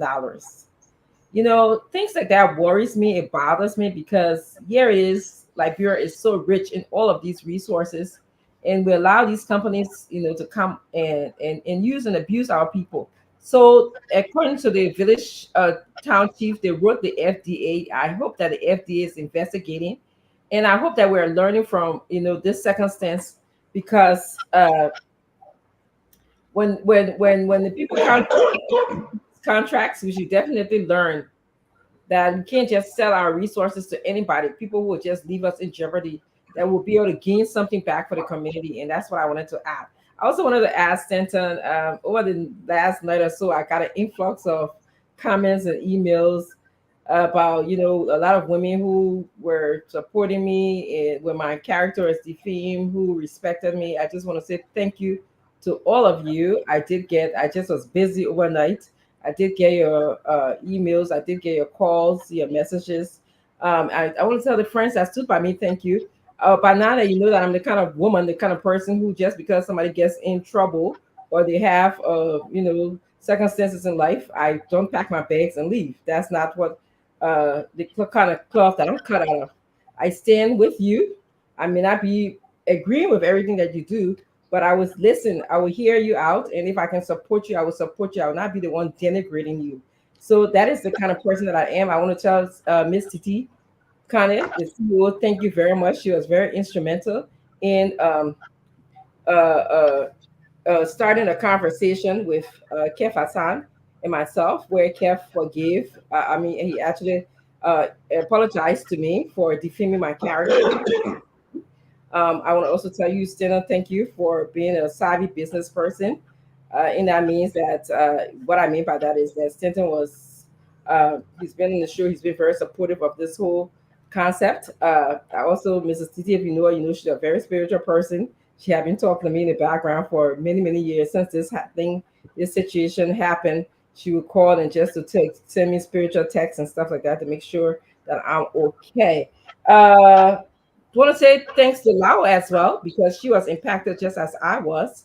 Uh, she was going through a difficult time when Kev lied on her husband, which had a potential of affecting both of us. She and Lau and I have talked over a period of time about different circumstances, different issues, and she's one strong woman. I would tell a lot of people who might not know. I mean, someone who loans her husband to the Liberian people on a nightly basis. So Lau, thank you for being who you are. A very strong person. Um, that's basically what I have on my mind today. Thanks a lot of women, took me out to eat and cheer me on along the way. And I'm not the kind of person I'll back down from anything. I know who I am. I'm a strong person. I work very hard for my credential. I will not back down. I don't care what it is until I know I'm good and ready to back down. So thank you plenty for all of those who called me. It's a process. I just want you guys to know when you involve in legal and healing and all these different processes, it takes time. So yes, just be patient. We'll keep you guys posted. So thank you so much. Thank you very much, Dr. Richardson. We appreciate what you just said, and I know we'll speak more on that at the end of the show. We'll just take Mr. Duaru, then we have to bring in more Ali. Please, guys. Thank you so much, Dr. Francine. You did say something about the company that left that location. This is why I'm a firm believer that if a company comes to this country, they must have a tremendous stake in our country, collateralize some of the operation. So when they just walk away, we have something to hold. We have to protect us because somebody else is going to protect us. But for my 30 seconds, I'm going to say this very briefly. Honorable Bwaga is on the right path when it comes to this machinery. If it is true and this stuff is coming to Liberia, this calls for a great celebration. Let's open this country up. Let's put some men to work. And let's truly focus on literally upping the standard of living for our people. This is where it should be going. Okay, Stanton. I think was Glendy. Thank you very much. Glendy, you want to go quick? Let's just be fair and bring everybody. No, I don't have anything to add. It's good to be here. Good to hear Dr. Richardson, who wasn't here yesterday. And like I said, pain is temporary, but healing is permanent. So forgiveness is subjective, and I can't impose on anyone to forgive anybody. They have to do it by themselves. So Dr. Richardson is a very strong woman. The crew that is in me and the bastard that's in me plus the Mandingo would have been a combination of difficulty.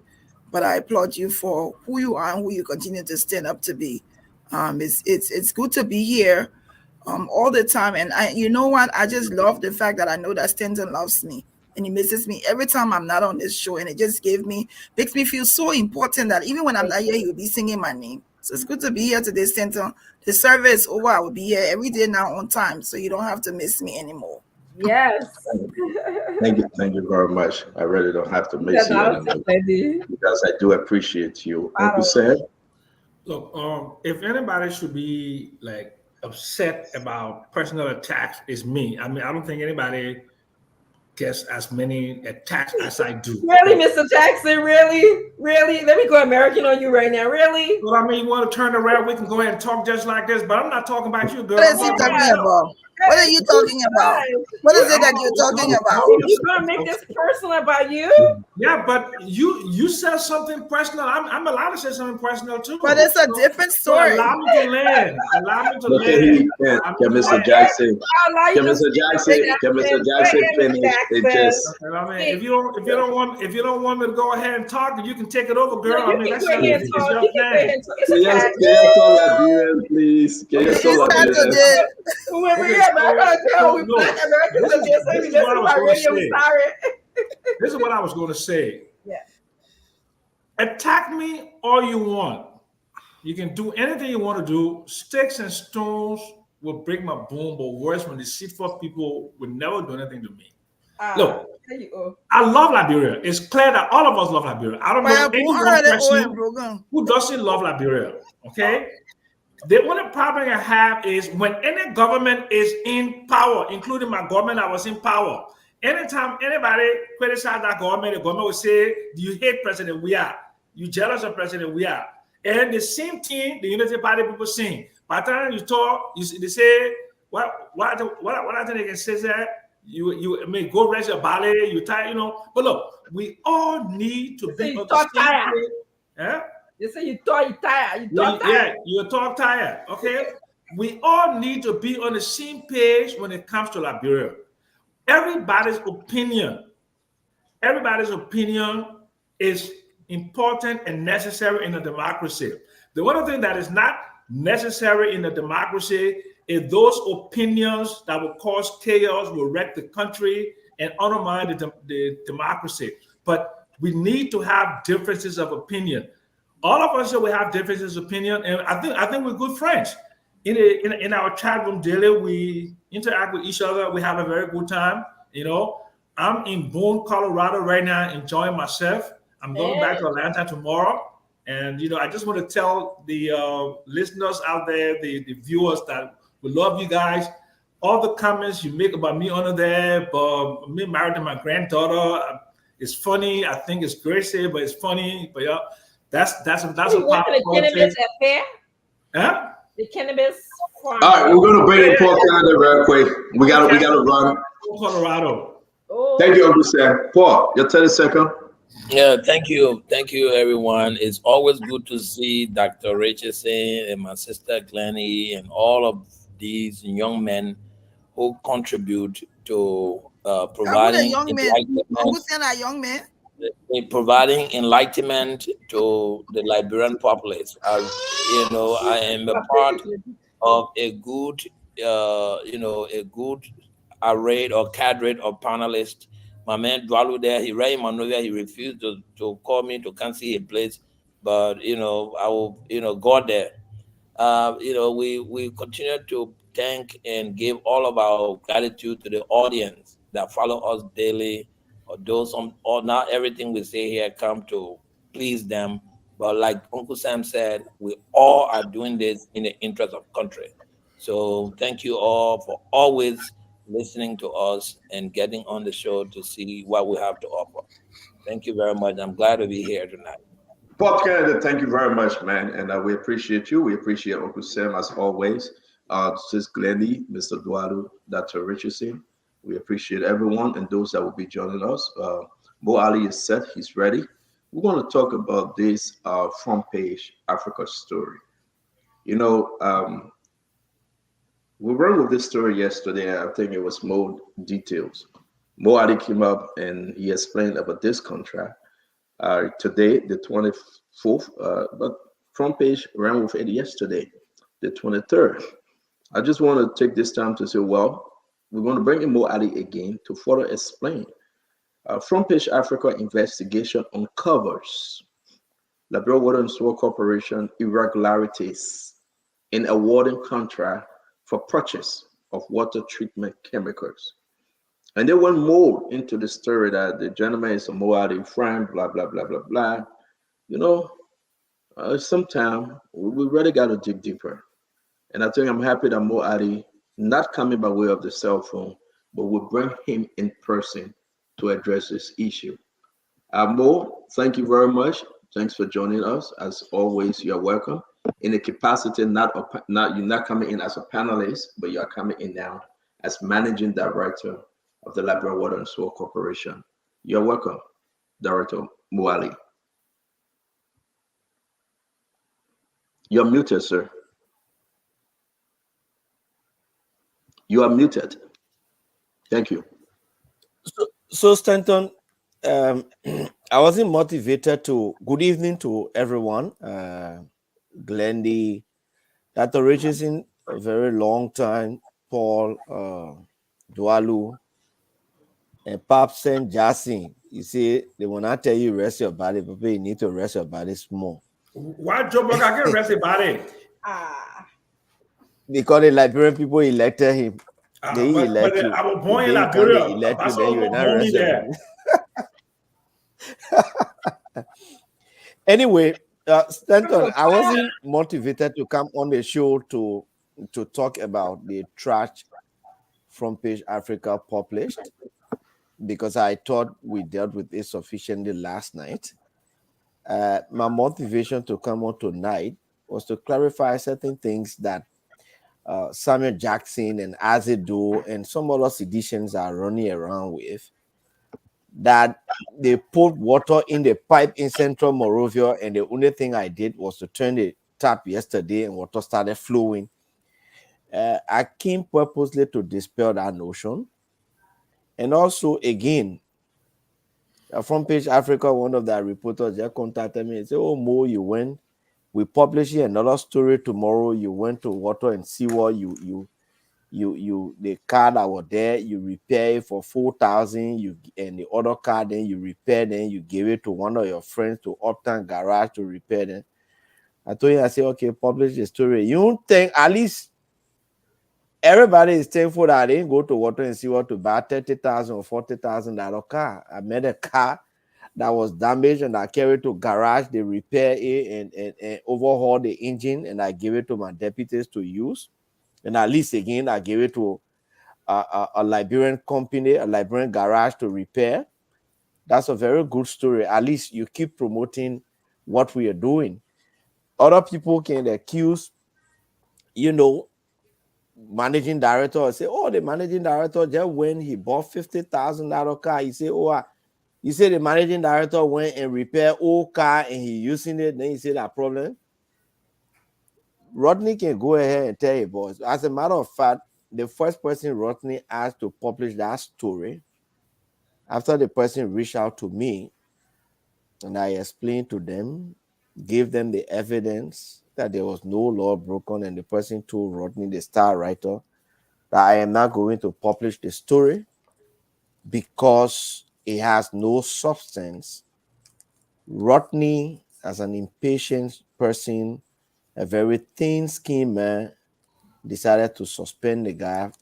He and his partner, they suspended the journalist for time indefinite. And so he carried that story. The guy who named, you see, who published the story there, so Rodney told him, wrote the story and gave it to him, Edwin Ginoway, to publish the story in his name. But I told my employees, the ones that are at the procurement department, it is against the law to publish company that have bid there or we contract to just go under the cover of darkness and send their documents outside their business registration documents and send it to the public. But I told them I wouldn't do a thing to them. I like it that they are there. They will continue to leak those documents out so that the public can continue to see that we are doing the right thing. And I will not do anything. I will not transfer any of them. They will remain there so that they know that we are transparent. The public knows that we are transparent.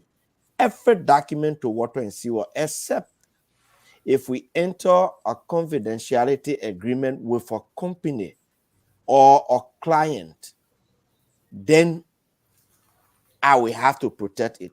But any other document, I've got absolutely nothing to protect. So Rodney CA and his cabal at the Front Page Africa, they can continue to publish. I love it. I love to be in the limelight. It doesn't move me a bit. You say, oh, you gave it the contract to Uptown Garage, that your friend. Okay, that my friend. I gave him contract.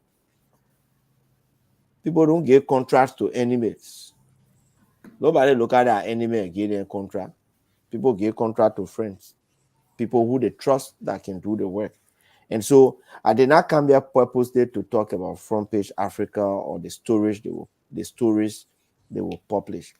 I want to dispel the notion that Omer Sam Jackson and Azedo and the other seditionists carry around, that they have already put water in the pipe in Central Monrovia, and I only came and took 4 months to open the tap. In fact, March, April, May, 2 months and a half just to turn the tap for water to start flowing. That concept is wrong from the very inception.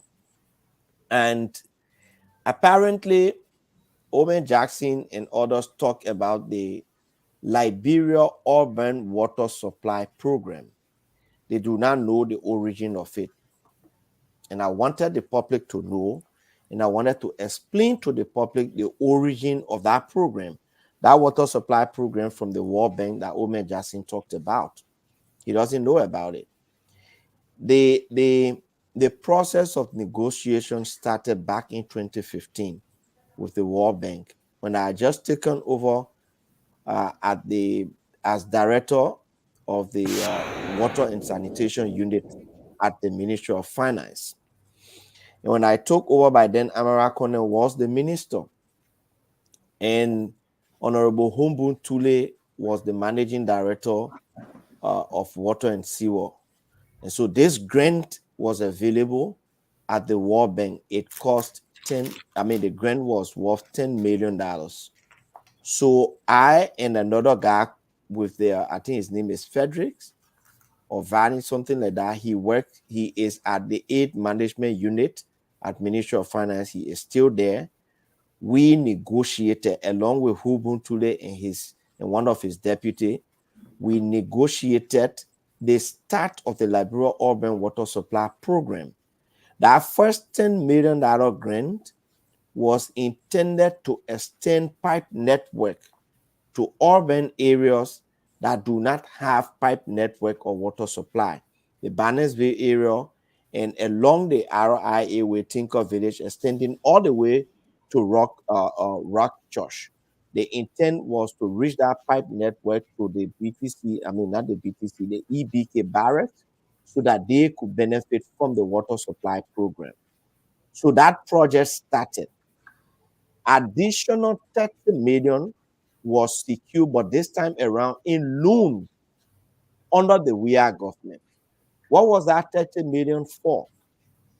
The White Plains water treatment plant, the main transmission line is 36-inch. It was constructed in 1968. That line is outdated, and the pressure on it has made the water pipe to wear away.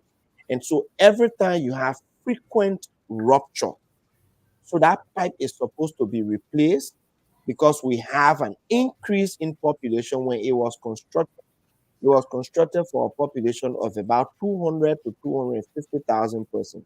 You get almost 2 million persons depending on it. And so as a result, the high lift pumps that we have at White Plains, if you were to open all three, we have 4 high lift pumps. If you were to open 3 at full capacity, they will burst the 36-inch pipe. So the World Bank provided this money in loan for the purpose of changing that 36-inch pipe from White Plains, where the water treatment plant is, to Charles Taylor's house, where you call White Flower, the place where Omerson used to ball with President Taylor. 25 kilometers, which supposed to cost around I think so. Between 25. I think so, right? No, White Flower in Congo Town. Oh, okay. White Flower is in Congo Town, right around where they call Palm Spring Hotel. Yeah. Okay, so that project should cost between 25 to $30 million. That loan was secured by the WIA government, precedent upon the negotiation that we had done earlier and secured the initial $10 million in grant. They could not, get that in grant. They got it in loan. That money was diverted for several purposes, one of which was they built a pipeline from Fish Market, an express line for water from Fish Market to Central Town to the booster station on Nipple Street, and extended it to the reservoir. Then some of that money, instead of still committing the balance to constructing the 48-inch pipe, when the COVID came, they diverted some, even though there were money funding for COVID all around the place. They diverted some of that money, they say, for COVID release. What was left was around 12 to $13 million out of the $13 million after they constructed the express line from Fish Market to town and committed some to COVID relief, which now, after calculation, should have constructed 11.8 kilometers of the pipeline, from 25 kilometers to 11.8. So they contracted it to a company last year, November. They did an extremely bad procurement. The company that was contracted up to now, from November up to this point, they've not been able to even dig a ground, to even complete the construction aspect, the contract of the campsite for the employees. When I took over, I reviewed the documents, and every day is a back and forth between the company and the consultant. To this point, I have made a decision along with my management team in consultation with the board that we will cancel the contract of that company because they've not been able to do the job. They haven't exhibited any capacity to do the job. So when somebody say, oh, we dug the ground, we laid the pipe, and Mo Ali only came and claimed the glory, it is false. Now, let me come to what happened yesterday. When I took over, the president gave me several mandates, one of which was, before my 100-day is completed, I want to see water flowing in Central Morovia. That was a mandate. And I promised him, I said, Mr. President, we will do that. Immediately, the deputies were confirmed. My technical service guy, who is Patrick Sandiki, got to work.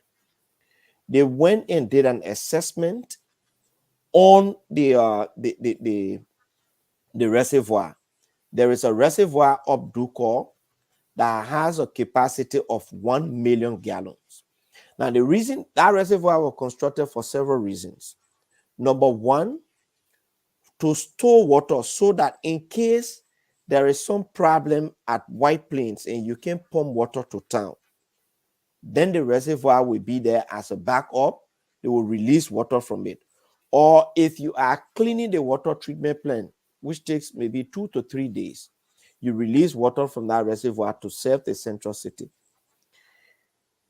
For more than 6-7 years, that reservoir had problems. It had leaks. Over the 6 years of their period, they could not repair the leaks. So when my guys did the assessment, they told me the cost. The company that did the assessment, they say it will take $42,000 to repair the reservoir. $42,000. So we got on to look for money. We knocked on the doors of the World Bank. We say, look, you are interested in supplying water to urban areas. And the condition of water supply in Morovia is very dire. The people who live in central Morovia, they pay between 75 to 100 Liberian dollars for that 5-gallon container. As opposed to water and sewer, if we're selling it to them, we sell it to them for 4 Liberian dollars, that 5-gallon container. So please, we need money to fix this reservoir in order to supply water. Because water used to be supplied from that reservoir, to Central Monrovia from Bushrow Island, we have a booster station at Carwell Junction. During the regime of President Weah, that booster station got burned. They never repair it. I am on course to repair that booster station within the next 2 months. The next thing that happened was the Zulu Doma Bridge, water side. That was where in that bridge we had a 16-inch pipe. When that bridge broke down, the 16-inch pipe got broken. When they were constructing the bridge, which again I would say that was a bad contract, they did not consider reconstructing or laying the 16-inch pipe to connect Bushrow Island to Central Monrovia for the transmission of water. It remains like that. So the only option that was remaining for Central Monrovia to get water is the 1 million gallon reservoir. So we begged the World Bank, and the World Bank agreed. They provided the money to the contractors. They didn't give us the money. Okay, you bring a lot of different connecting points here with this story. I know it's so unique, but give us chance to ask you some questions to help our folks understand. I just wanted to land quickly on it now. So Okay. the World Bank gave the money to the contractor tender that has been doing a lot of work for water and seawall, and tender completed the work with our monitoring and supervision. When they completed the work, we noticed another thing. The outlet from the reservoir, somebody had gone and blocked it with a concrete, so that even if you have put water in the reservoir, it will not be able to go. We've been investigating. The rumors that we've got is that people who do water business within the central town, because it's $1 million business, within the central town, may have bribed people to block that way. So we discovered that, and we clear out the blockage. And that's how we started pumping water in our reservoir and started releasing water to Central Monrovia. What we see, massive leakage all over the place. As I speak to you tonight, the team is in the field. They are repairing leaks. So that project that we undertook to restore water to Central Monrovia has got absolutely nothing to do with the funds that were secured and which negotiation started when we were in power. It got nothing to do with that. It is an initiative that we started and we are going to end. So thank you. Let's just clear some of the straight, because folks are listening to you. Leonard Dallu from Front Page Africa. It is very clear that his suspension got nothing to do with this story concerning you. Am I correct? Mo, can you hear me? I know. I decided not to call name because the individual in question did not want to be named. But from what I can say, I can confirm to you that Rodney C.A. suspended the star writer indefinitely because that star writer refused to publish the story on this. They fake thing he passing around where you get chemical without going through PPCC process. Yeah, I understand. I'm just clarifying because he's reaching out to me as we speaking and saying that he got nothing to do with this story concerning Labrador Waters, where his suspension was on another level, not on this thing. So I just needed to clarify. Okay, but let's move on into the story more. We woke up this morning from last night, CDC running with all kind of stuff. I know you have to clarify. I know we have to talk it. The former ministers sending me information saying that Joe Weah started it, and the same way Joe Weah and how you call him, James Diva scored that goal, and open the Diva close it, that what they doing to you. They said Joe Weah started it, and they sent this video. Let's watch this video. Dr. George Manawia, President of the Republic of Liberia. It will surprise you to note that more than a decade after the end of our civil conflict and the appointment of our predecessor, less than 5% of our total population had access to pipe-borne water supply. access to pipe-borne water supply still remains a challenge that we are tackling. So thanks to Freedom FM, but let's be fair, that story is making round, Moali. They are claiming, and I want to give you a chance to speak to that video. And they sent this picture. Likewise, CDC, broke ground, put shovel in the ground, dug holes. And here comes Mo Ali. Mo Ali now running a clean pipe-borne water.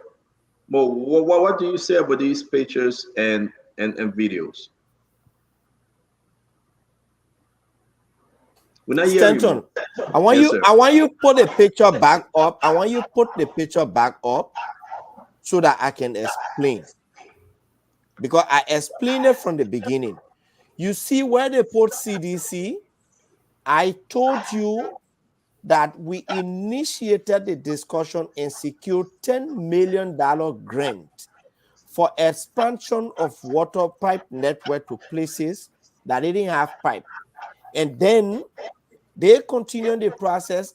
There was an additional funding of $30 million that should have constructed a 48-inch pipe replacing the 36-inch from White Plains to White Flower. They took that money and diverted it to construct an express line from Fish Market to Central Town. So when you see the place there called CDC, that is the job they did. That is the pipe they lay. I am saying plus or minus this pipe, there is a pipe that still pumps water to town. That pipe is still there. That pipe was not removed.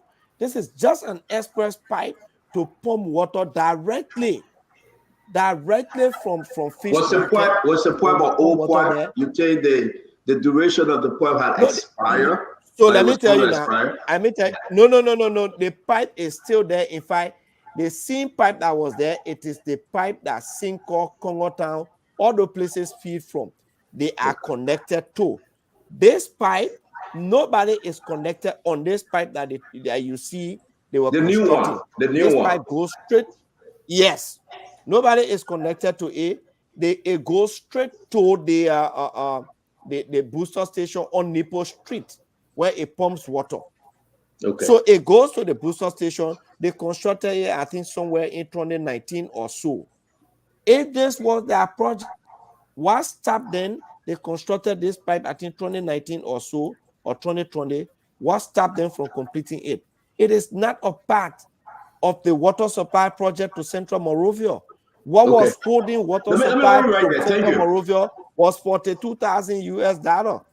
Do you know how much? Okay, so the $10 million, you said 10 million, right? No, so the $10 million, like I said, was used to expand the network along the RIA highway, stopping to Rock Church. Correct. And also to, yes. So the additional let me bring in Mr. funding, Dallu. I want to wake Mr. Dallu up. Let me bring him on. Mr. Dallu? You're muted, Mr. Dallu. Yeah. Don't wake me up. I'm here. I'm listening to Mo very carefully. Mo, I love the story. One thing I'm going to tell you, our father, Water and Sewer, very close. Great job. Now, don't allow the CDC boards to get you off track. A lot of them will say what they have to say. We know there was no water in Monrovia, but even for the sake of conversation, and the process was begun under President Weah. How far did it go? We should celebrate that Mo has come in and he actually brought water to Central Monrovia. But Mo, my first question to you is, why I got to pay for a price to come to my hall? Why was it when I'm beginning to pay to my hall? So before I answer that thing, people say you don't give credit. When we were dedicating the full trucks, the first statement I made, I said, thanks to the previous government, they procured these trucks and delivered them. We met them there, we are dedicating them, and we'll use them for the purpose. We gave them credit for 100%. Yeah. Even though we had issue with the cost, but we gave them the credit. Now to your question, water and sewer, if you are within 200 feet, that's the law on the book, except if we change it and the company becomes vibrant again. If you are within 200 feet of the pipe that bears water and sewer construct for you, but you have to pay for your meter. If you don't want meter, then you get on flat rate. But if you are beyond 200 feet, we sponsor the 200 feet and you sponsor the balance. So the 200 feet from the main row. So let me give you an example. For any pipe. For any pipe. So for instance, for example, for any pipe that has water. So the water is leaving from White Plain. It goes by our location, Alapenzio, from Coca-Cola factory. So it's on the main row. So because I'm less than 200 feet from the main row. So from the main row to my facility is less than 200 feet. I don't mind paying for it. People can come there and do this thing. No, we will connect you. So here is how it works. The water is transmitted from White Plain here with a 36-inch pipe. Okay. Reaching to the town. Now there are several sizes of pipes. As it goes into the community, you get 4-inch pipe, you get 6-inch pipe, you get 8-inch pipe. Depending the size of the community and all that kind of stuff. So when the 4-inch pipe is there, now you get connected by, I think, the 1-inch or 2-inch pipe and all that kind of thing that run into the house. So that connection to your house, once you are around the 4-inch, the 6-inch, and other one, once you're within 200 feet, we pay for it. But if it is beyond the additional, you pay. Okay. But you pay for the meter. No, I understand. I mean, you pay for the meter. Yeah. That we understand. That's my second question, though, Mo. The water in the city that comes into the city, is this water, I understand, and I want to commend you for actually giving Liberian company preference. This is what everybody should be doing. It's not something, I'm just sick and tired of people trying to chastise this man for doing what we all want Liberians to do. The preference should go to us every single time. That's how every country does this. But Mo, is this water safe to drink? The water that is treated from White Plain is of the highest standard. It is absolutely safe to drink. Okay. It is safe to drink. But here is a problem. For example, we're starting water supply in Central Monrovia. There was a community therefore yesterday we were repairing the pipes in. And the guy told us, he said, since 1992, they've now got water in that community. Right behind the Episcopal Church on the Kiri Street side. So in that case, we can tell you that in the first few days, water is coming from there. It will be safe for you to drink because it has to take some time. The pipe has sat for a very long time. It's a galvanized pipe until it can be cleared away. And once we clear that away for the first 1 or 2 weeks, even me who I drink water and sewer water from a pump. It's safe to drink. That is the reason why before the water is pumped. We gotta see you on video drinking it though. We just don't want you to say I drink it and we see you on video. No, I do drink water. We gotta see you on video. We gotta see you on video drinking it. You gotta call the press to your office or to your house and let's see you taking the water from the tap and drinking it. No, seriously. We have so to. You want me to carry the video with me in the kitchen? No, I want you to call the press group from all over and tell them the importance of this water. But the whole world is watching right here, so I can just take the computer. Go ahead. Let's try it. Yeah, let's try it, Mo, please. Yeah, Mo. Don't follow Stanton. No. We have to. No. This is Stanton tonight. Remember, stop, man. Can't understand about the people drinking the water. The man got to be the first to drink it. Fucking in it. Other people drink this water. And one more, you gotta prove it tonight. Man, don't say you gotta prove it. Stop messing on show. The man gotta prove it. If anybody but die but drinking that water, it should be Mo first. So Mo drink it. Let's see. No, we're not seeing them. Mo, put the camera down. Mo, we're not seeing it. Put the camera down small. Mo, put the camera down. We're not seeing it. No, we gotta see the cup. More, let's see the cup. Yeah. So here's the empty glass. Okay. Right? Yeah. And I'm putting it here in the top. Yeah. It's boy. Yeah, we see, but we're not seeing where the water going more. We are not seeing where the water going more. You got 2-3 glasses over there. My man. No, more, you can't drink that water. We see where the water went into. MD, you're wasting your time. But man, but stop spoiling our show. Pause, stop spoiling our show. So The man wasting your time. this is a clear water and sewer water from the tap. Yes. I Okay, so use drink it this out. for drinking. Yeah. It may not Thursday. How sure it may not change that thing. Thank you very much, bro. So, ladies and gentlemen, you see, this is what makes the show so interesting. We're not here The to water just and take sewer off the beautiful water subject. is absolutely safe for MD, drinking. Stanton does not drink tap water as sophisticated But don't as spoil our show, Paul Kennedy. Man, you do this you do that thing here. Fuji water on the show. Okay, Mo, thank you. Go ahead, Mo. We appreciate the fact that on live television you are drinking the water from the pipe, and very important. Liberians home and So abroad what I want was to believe saying, that. what I was saying you. is that the water, when it's treated before is tested, before it's treated, during the process of treatment is tested, and when the water sit in the clear tank, before it is pumped into the pipe, is tested to ensure that it meets the standard set. Now that there is a WHO standard, we set our own standard a little bit higher than the WHO standard, and the reason is simple. The water has to be transported in the pipe. Correct. During that process, the residual chlorine will deal with any little germ that's there in the pipe. So it is safe for drinking. But in Central Morovia now, we're not say drink the water now because it's been years and years and years. Some of those pipes are not receive water. It has to take time for it to clear out. Okay, thank you very much, folks. So on live TV, Mo Ali drank the water. It is important. Wherever you find yourself, you have to listen to this instruction. When you're up Mama Pond, other places, you gotta wait. When Labrador water is supposed to drink, then you drink. Don't start drinking to get chloride or running stomach, please. They're doing it.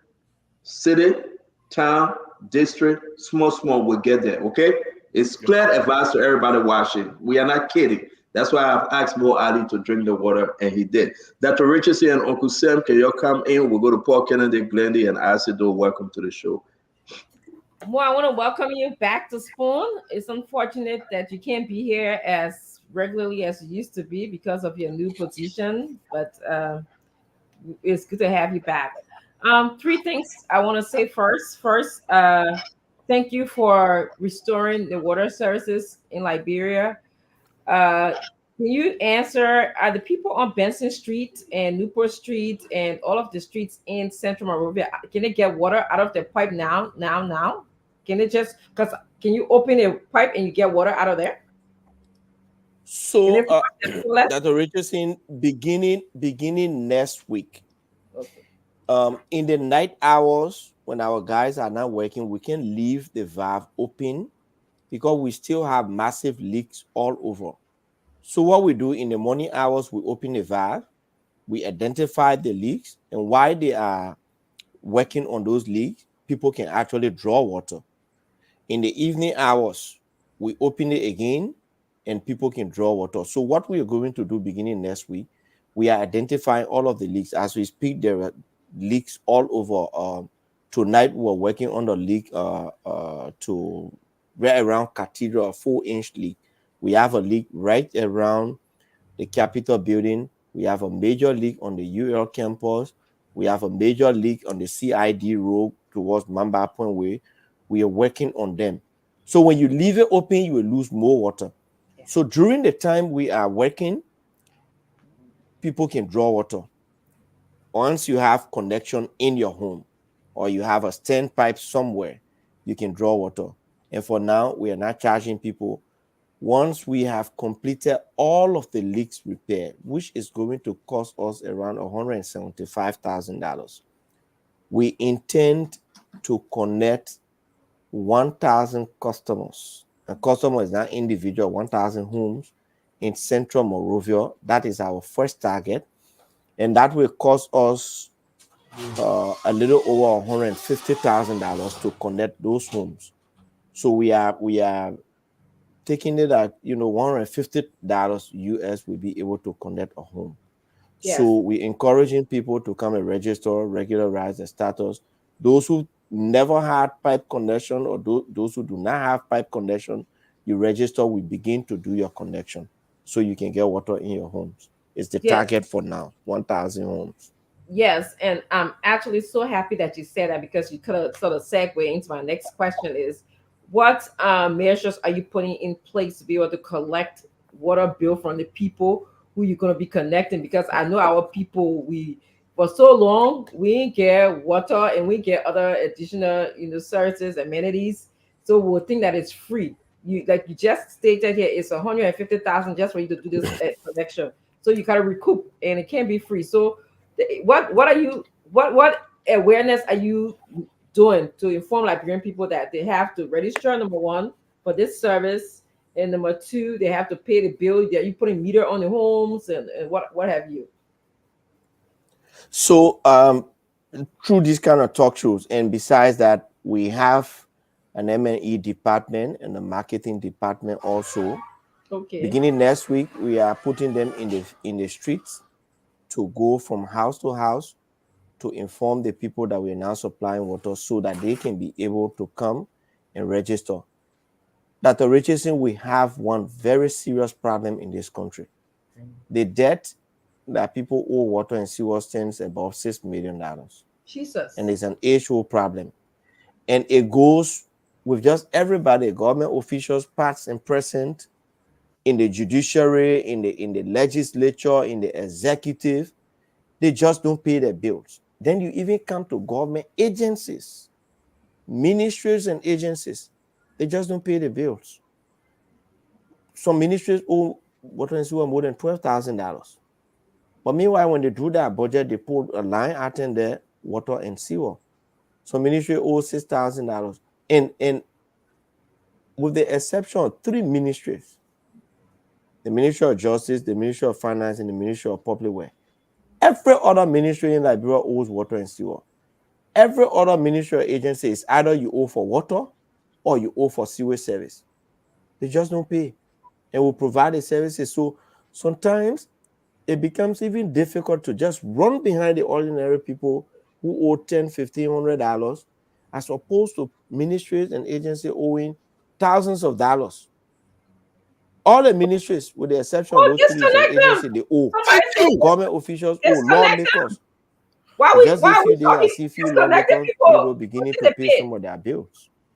Like in America, if I don't pay my bills, I get disconnected. In any developed country, so just disconnect. And what's it?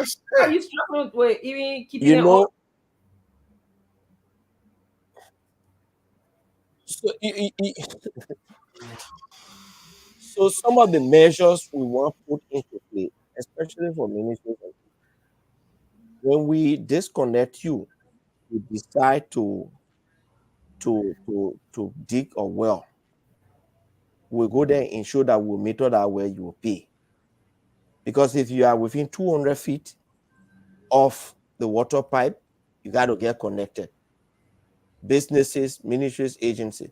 So because some people owe so much, you go and disconnect, then the next thing is either they buy water from the truck or they dig some kind of lay well in their yard to bypass it. The reason why it is effective on your end is because you are not going to dig well easily. You will not buy water from the truck easily. Yeah, easily go and buy water from the truck. The only one that is very, very effective, when you block the person's sewer line, you see them running straight. Because in Central Morovia, you don't have an alternative. Let's say you fly a helicopter overnight, but you got to take back. Well, when you block your line. sewer line, you use. Yeah, when you block the sewer line, you use your bathroom. You're not going anywhere. It will stay with you right in your house. So that is more. We are thinking on innovative way to get people to begin to pay their bills. And we're talking to people, we are strategizing on that.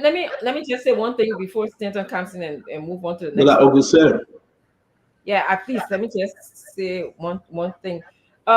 You are talking about getting people to pay. Can you work in concert with someone who, before they dig up a well in their yard, they have to get a permit? Because here I can't just go dig up a well in my yard. I have to get a permit from the city. And so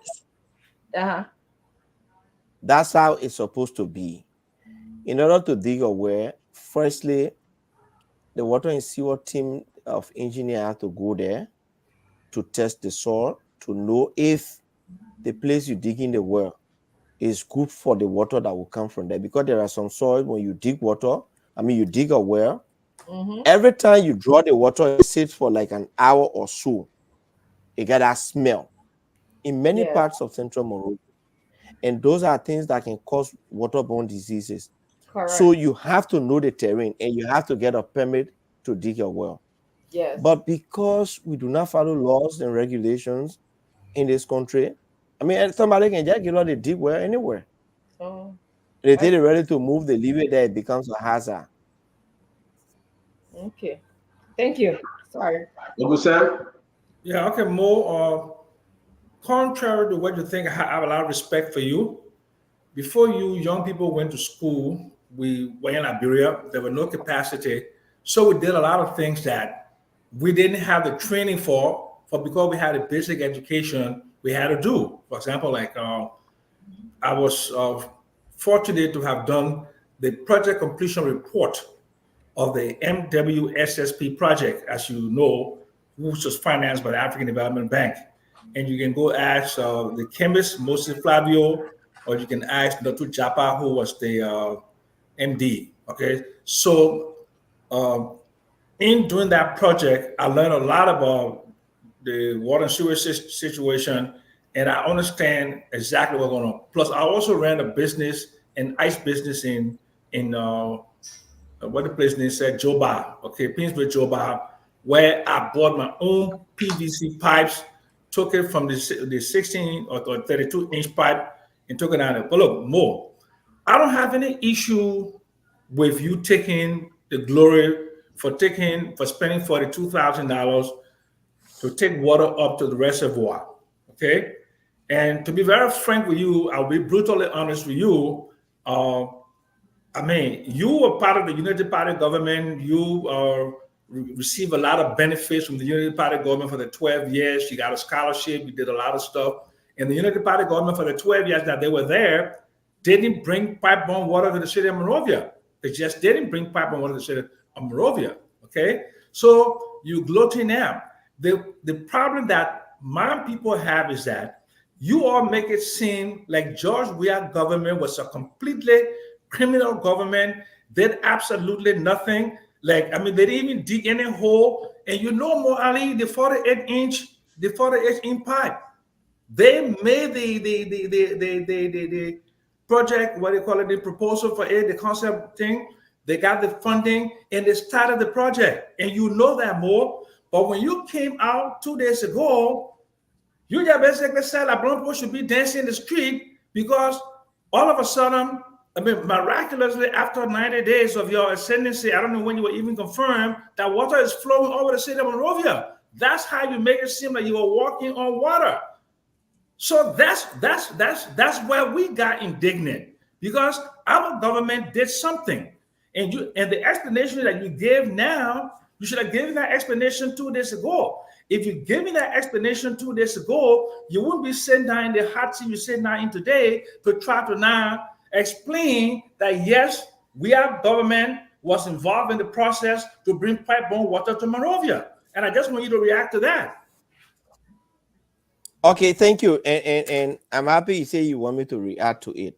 Yes. And I said from the beginning, we initiated the first grant of 10 million. And then the Weah government got the additional financing of 30 million. And I told you that 30 million was to construct the 48-inch pipe from White Plains to White Flowers. They didn't construct it. They took some and constructed an express line pipe from Fish Market to Central Town. The 48-inch, I told you, has not even started. They haven't even planted a pole in the ground because the past management did a very bad procurement. The company they hire has proven not to have the capacity to construct the pipe. By this time, we should have the pipes on the ground. By this time, the campsite should be completed.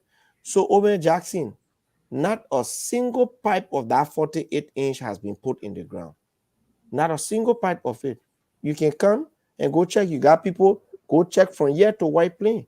It hasn't happened. And I said, we've made a decision that we will cancel the contract and we will open up the bid for another company that is capable, through the processes, will be hired to do the job. So I made it clear that the WIA government got the additional financing of $30 million. That's what I said. Okay, so let me ask you another question. Are you seeing all that was needed was 42,000 to pump water into the reservoir? Is that all that was needed? The reservoir is, the capacity is 1 million gallons. Okay, but I'm it asking had you. a massive. Wait. Yeah, I come in. No, I but come I in. want you to make The sure you reservoir understand my had a question. massive.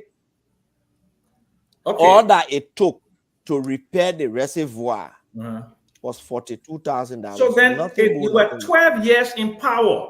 You were 12 years in power. You did not repair the reservoir to get the water there. You came back to power. It took you 3 months.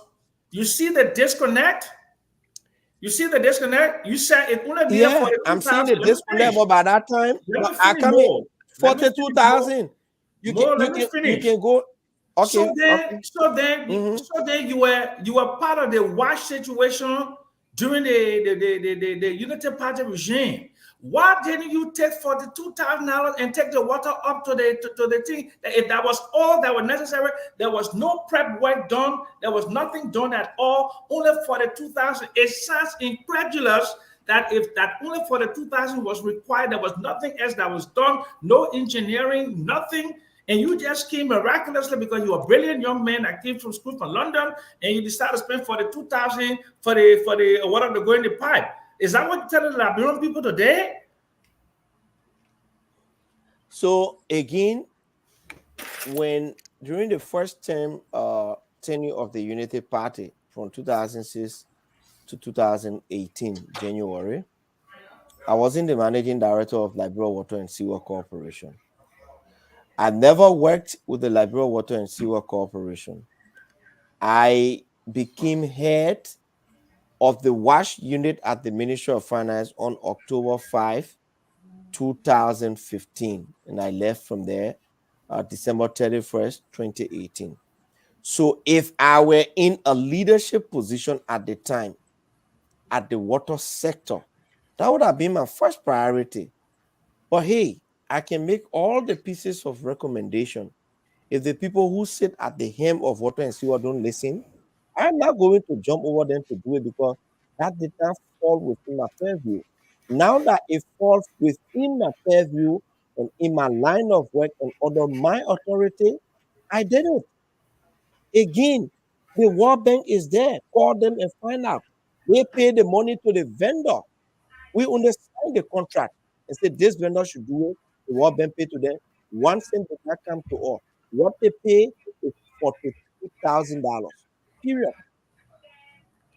Okay, well, congratulations for your appointment. I wish you well. I think you will do extremely well as the managing director because you have the passion and the expertise. But one thing that will go against you, you're a little bit too political. Try to be more technical than political. Because once you start to come and start to answer as a mouthpiece of the Unity Party government, then you're not going to get the kind of support and emotional and moral support from the public, okay, that is divided in the middle. So just do your job. We clap for you. I think you'll do very well. And before Glenny come in, let me ask you a question though. Why you jump over the 6 years of CDC government? No, you're not contact. Why couldn't they provide it for the 2,000 just to get water up there? Uncle Sam, why you jump over 6 years just for the 2,000? They received 10 million. They received additional 30 million Liberia Water and Sewer Corporation under Dwana and Camara was the worst place for major corruption. And I hope Mo can speak to the fact that he need to audit them and they need to take them through the LSCC. The LSCC held them responsible, presented indictment charges against them. And Joe Manuel, we have failed. Why can't you Why talk you about asking the question? Let me answer Stanton. I said, leave me alone. Why can't you talk about the 42,000? Look, let me answer the question. Like the PRO for United Party. Wait. You're too tired. Go ahead, Uncle Sir. The reason why we didn't do it because we're waiting for a man called Mo Ali who walk on water and went to school. Okay, but move on. At least you're very truthful. At least you're very truthful. At least so you tell me that. So you're very truthful. John Mala, we couldn't provide for the 2,000. The managing director couldn't provide for the 2,000, but they stole millions of dollars from Liberia Water and Sewer Corporation. And you talk about it. Let me ask you a question. So, yesterday, leave me alone, my man. You're not your time yet. Leave me alone. Let me ask you a question. So, Mo Ali, let me say thank you for what you've done. Let me also start by saying that Samuel Jackson does not represent Liberians. He only represents Samuel Jackson. So when he comes and he makes a general statement that the Liberian people will be upset with you, that's not true. I am part of the Liberian people, and Samuel Jackson does not represent me, whether he's asleep or awake. I represent me. So I want to commend you for what you've done, and I'm glad because I was going to ask directly about us skipping the 6 years of George Weah and always going. We claim that we don't want to be political. We are claiming, Samuel Jackson is claiming that you're political, but he's always going back to Elling time. We've skipped Elling. We've skipped Weah. We're not on Boyka. If we want to not be political, we need to deal with present day. And we have to always go back to Weah because he's the immediate past president. And the records are there to show. But this is my question.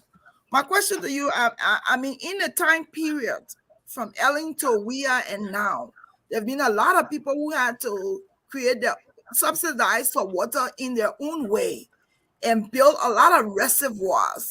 How is water and sewer going to help those people who have reservoirs in the area, which may cause a problem for the community? And then when they also have running water, that's the question I want you to address. So we are encouraging people that have reservoir to register, because the thing is, even those who have the reservoir, they spend much more money to even pump the water from your well to the reservoir, because they pump the water from the well, you need a submersible pump that is inserted in that well. You burn fuel, you have to maintain generator and everything. You have to maintain the pump as well, as opposed to buying the water from Water and Sewer for $4 Liberian for the 5-gallon container. And so we are encouraging them to register. But let me just say this. The other benefit of it is that if you have your reservoir, you may not know the quantity of chlorine that you're supposed to use in that water. Many people don't know it. You know, you see people, they just buy chlorine and just put it in the water for usage, which is wrong. And coming again to Water and Sewer, it is Water and Sewer responsibility as per the Act to provide water for Monrovia, the county capitals, and every community that has a population of 5,000 and above. It is their responsibility, water and sanitation services. But it is also our responsibility to oversee and manage the water resources of Liberia. A responsibility that successive generation of leaders at LWSC have not been doing. We are putting into place some mechanisms to begin to do that. As I speak to you, we've written the Ministry of Public Works to know no road construction companies whether they have any clause in their contracts that say they can use water free. Because once you use water, a company or business for 5,000 gallons and above is considered a commercial water. You're supposed to inform the Water and Sewer Corporation so that they can charge you the tariff that is required. The Agriculture Ministry, we've written them. We've also written the Ministry of Mines and Energy. What are the concession companies like the Metal Steel, the Western Cluster, the B Mine, and other people, whether they are supposed to use our water resources free in their concession area? Is it in the MDA that you're just supposed to come and use the water free without paying for it? It's our water resources, they pollute the surrounding water. So we are taking on all of those responsibilities. But again, back to it, those that have reservoirs and all those kind of things, it is easier when you get connected and pump water up to your reservoir from Water and Sewer because it's cheaper. Today, I did a calculation. We're talking about connecting 1,000 homes. That 1,000 homes, if they are spending $75 on a 5-gallon container, and a family home is considered of at least 5 persons, they will spend 1,000 homes spend about 3.4 million US dollar a year on water. So each family will be spending more than 3,400 on water. But if Water and Sewer begins to provide water for the people and you connect 1,000 homes, each family will be able to save $3,000+ a year, USD, getting water from Water and Sewer.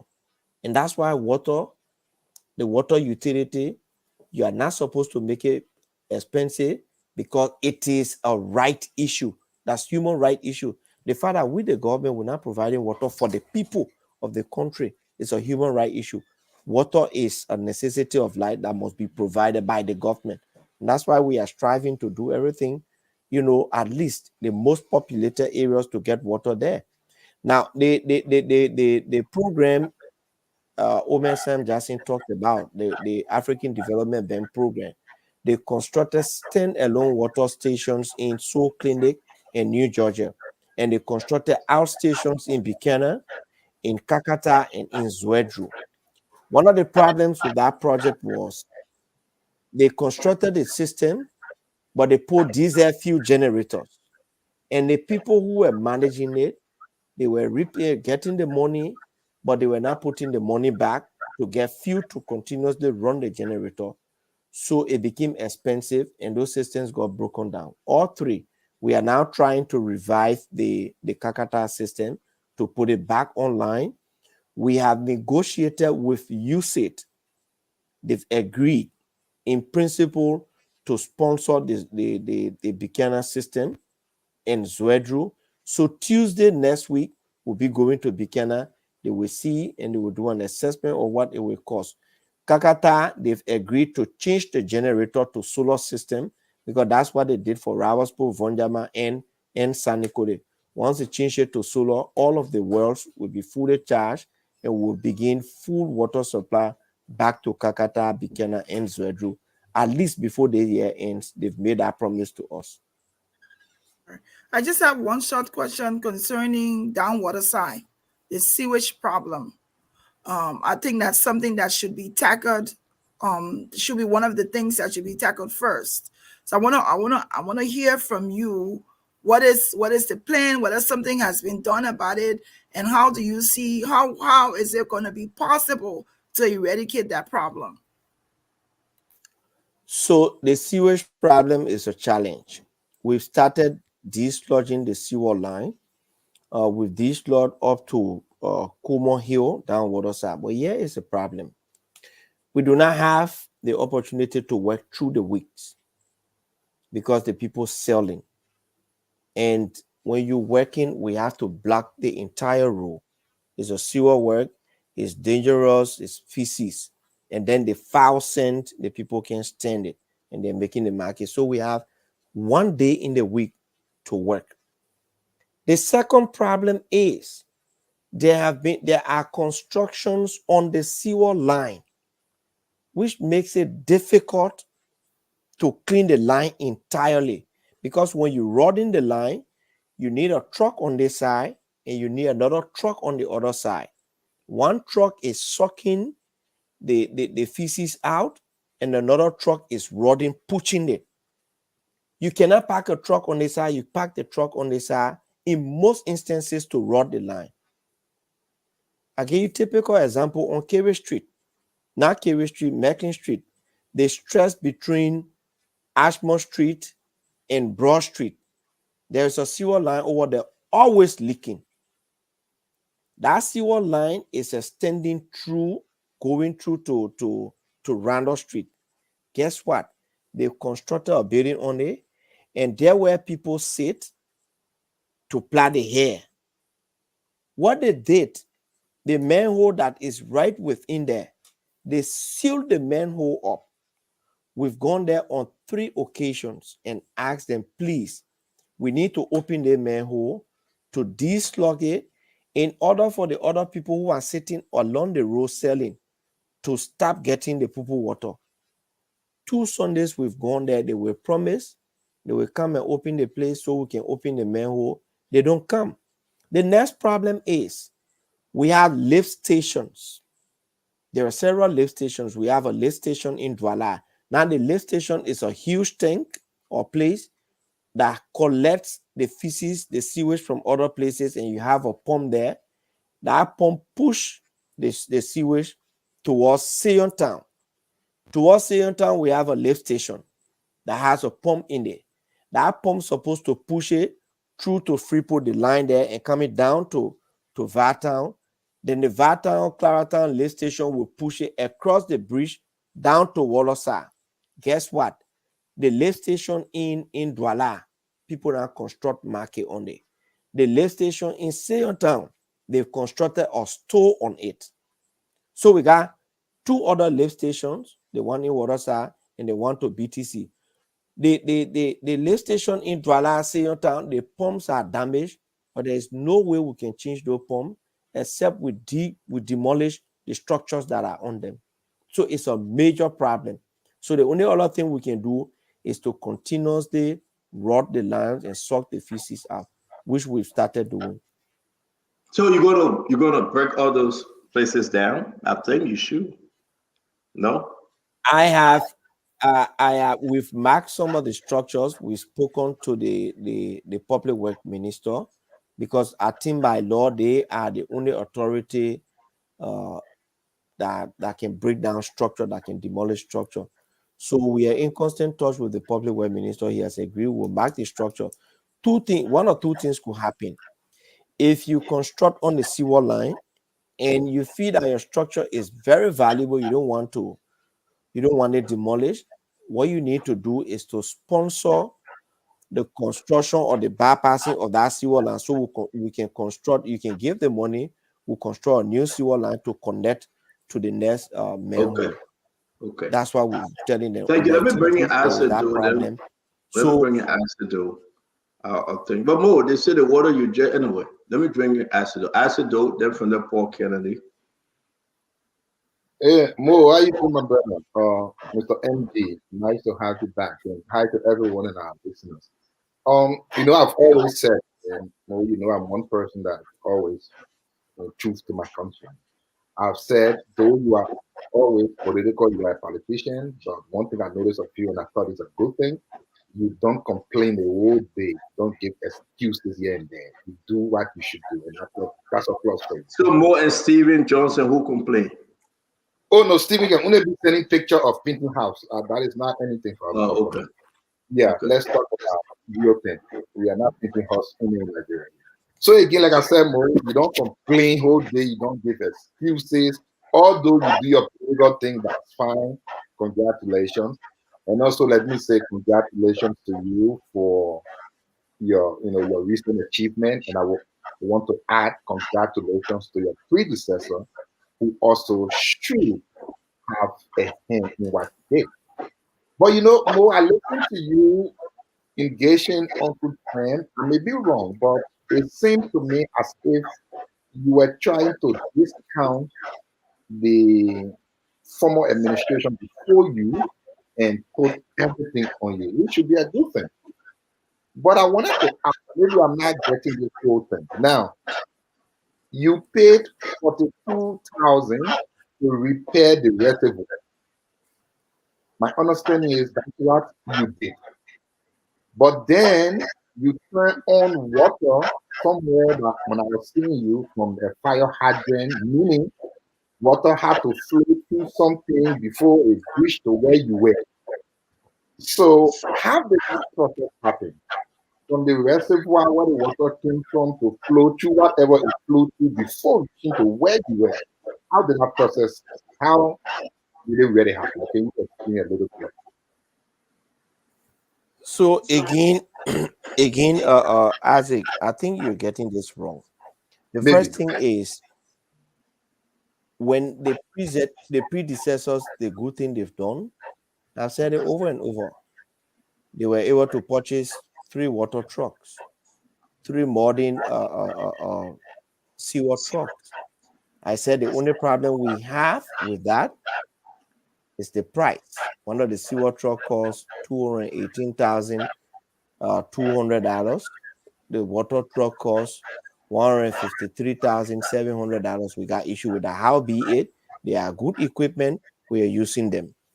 Again, to suggest that because water flows through Central Monrovia, it is because the last government made it to happen is wrong. Central Monrovia is one of those places that is well connected, that has been piped for a very long time. And I told you one of the reasons why you can have water flowing through up Central Monrovia is because at White Plains, there is a problem there. We do not have 24-hour electricity. Monrovia is an elevated terrain. In order to have water pumping through straight to Monrovia, you must pump water from White Plains with at least 3 high lift pump up in order to generate the necessary pressure to go up the hill. Be that as it may, I stated here very clearly that the express line was constructed by the WIA government, and that express line was constructed to the what the place name, what the Nipple Street Booster Station. Good. So the Nipple Street Booster Station has been existing for a very long time. It is connected to the previous pipe that was there, and the express line boosted up. Perfect. So how the water goes there, the water can go there through either of those lines. It can go there through the express line. It can go there through the old pipe system that was there. So that one is not taking credit away from anybody. And I told you over and over, the water that flow through there, the booster station pumps that water to the reservoir. And when you release the water from the reservoir, which is up Duko, it flows down through gravity.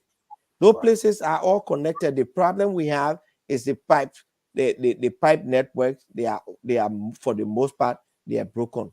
So without trying to take credit from anybody, and that is the reason why I don't sit on the radio to complain about what the predecessors didn't do, because I am one person who understands that we campaign because we say the system was not good. We coming to change it. And if the Liberian people have given us the opportunity, I can say that every day be complaining that you do it good, you do it that way. What I am doing is to fix what I made there and improve upon it. The good ones that were there, we improve on it and make it better. I'm not going to be sitting and complaining about whether you did it in the past or you didn't do it. That time come for politics 2028, 2029. We're talking right now. It's time to work and to stop complaining. Even yesterday in the cabinet retreat, that was what Joseph Banker said. I don't want to hear complain. I don't want to hear plenty talking. I want to see action. We're doing action. Well, thank you. But I know even the president once complained about no chopper to bring his friend from Lopa County. So I'm thinking he's also part of those who complain a lot. But again, Mo, I'm not a I'm not a water expert. I may be limited in that whole field of water thing, but I just want to do it my layman way. I wanted to come back again Let me just give a typical example. If you have a house and then you have a generator, when the generator is on, the generator sends power through the house. Now, before that happens, there will have to be wires connected, there will have to be bulbs, there will have to be switches, there will have to be all of those things. So if the generator was spoiled before, such as the reservoir now, and I came on and repaired the generator.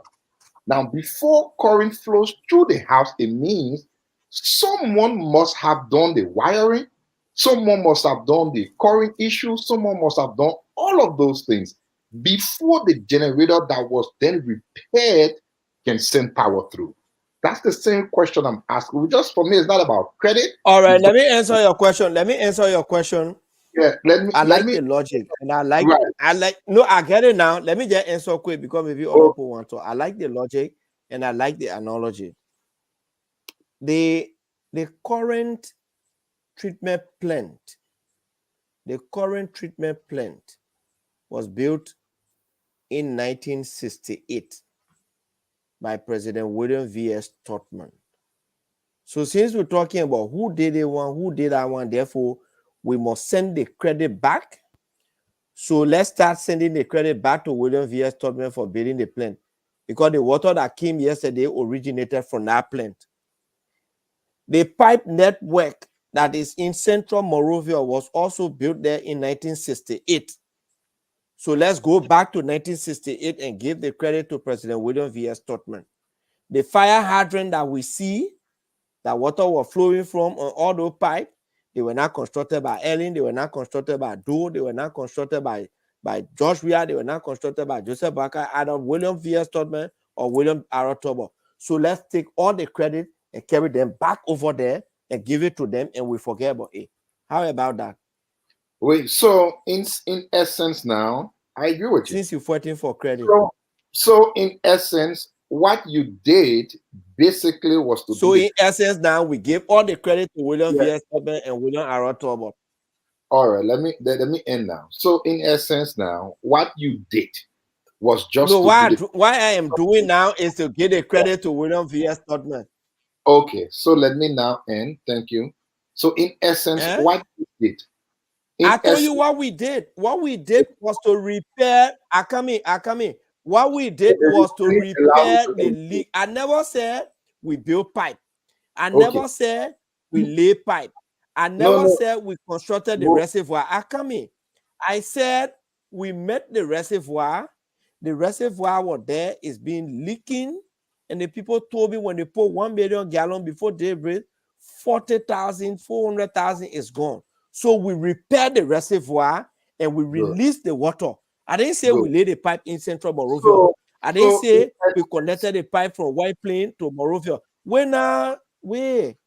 I told you the part that we did. And I told you that $42,000 leak had been there for the last 6 or more than 10 years, and nobody thought to do it. It was my idea, along with the team that worked with me. We sat down and said we will do it. And when we did the assessment, it came out to $42,000. We say, well, Ben, we don't get money. Your plea help or repair it. They did it.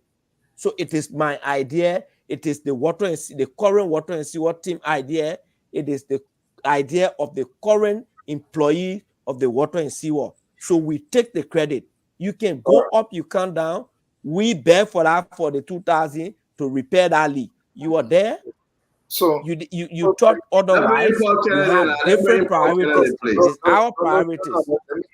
I've not ended. Mo Ali kept coming and he's a guest because we from the cities are respectful. I had to give him chance. Okay, go ahead now. You asked the same question over and let it talk. You ask when the rest of people ask me a citizen next question, they will not give you chance. But for us, I know you're not a dog person. You tell me you're dog. You're not a dog person. Only dog people will ask the same question. Or the man answer all your questions. Still asking it over.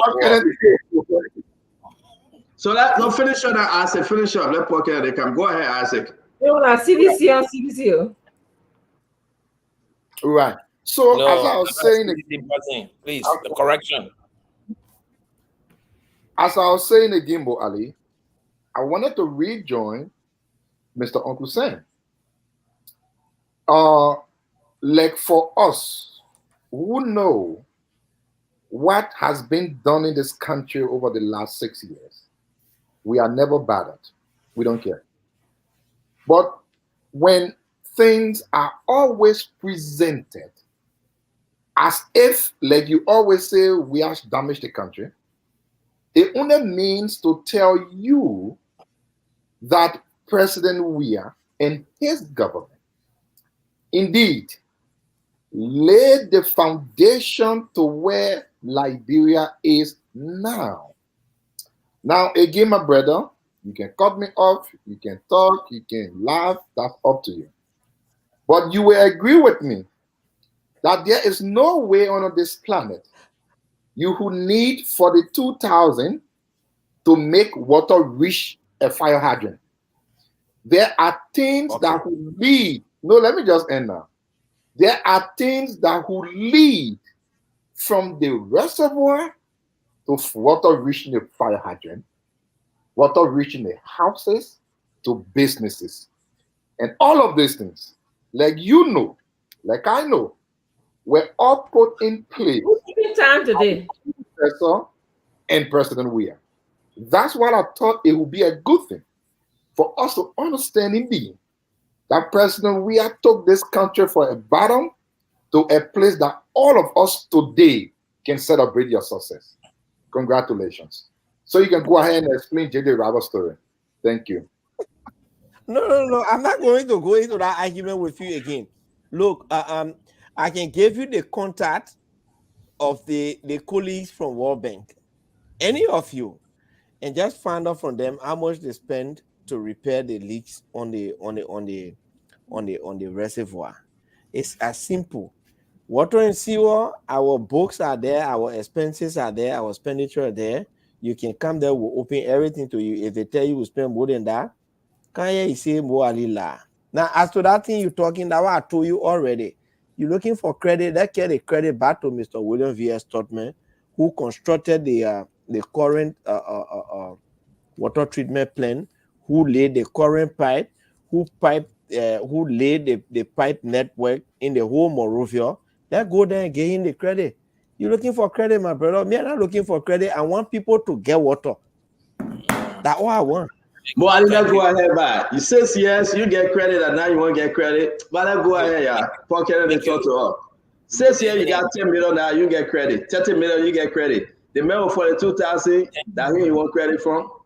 Go back, man. Thank you, MD. Good evening, MD. Thank you. Listen, if I were you, I would not waste my time on Azedo. Azedo was an assistant minister here for youth and talent management. Deputy. No one person left from, no young person left from here to go to any of the Olympic Games. None of them.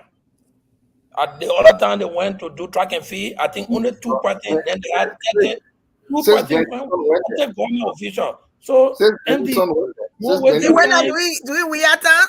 Yeah, two athletes with 35 government officials behind. No, we are protect Paul Kennedy. He's striking a point. We are protect Paul Kennedy.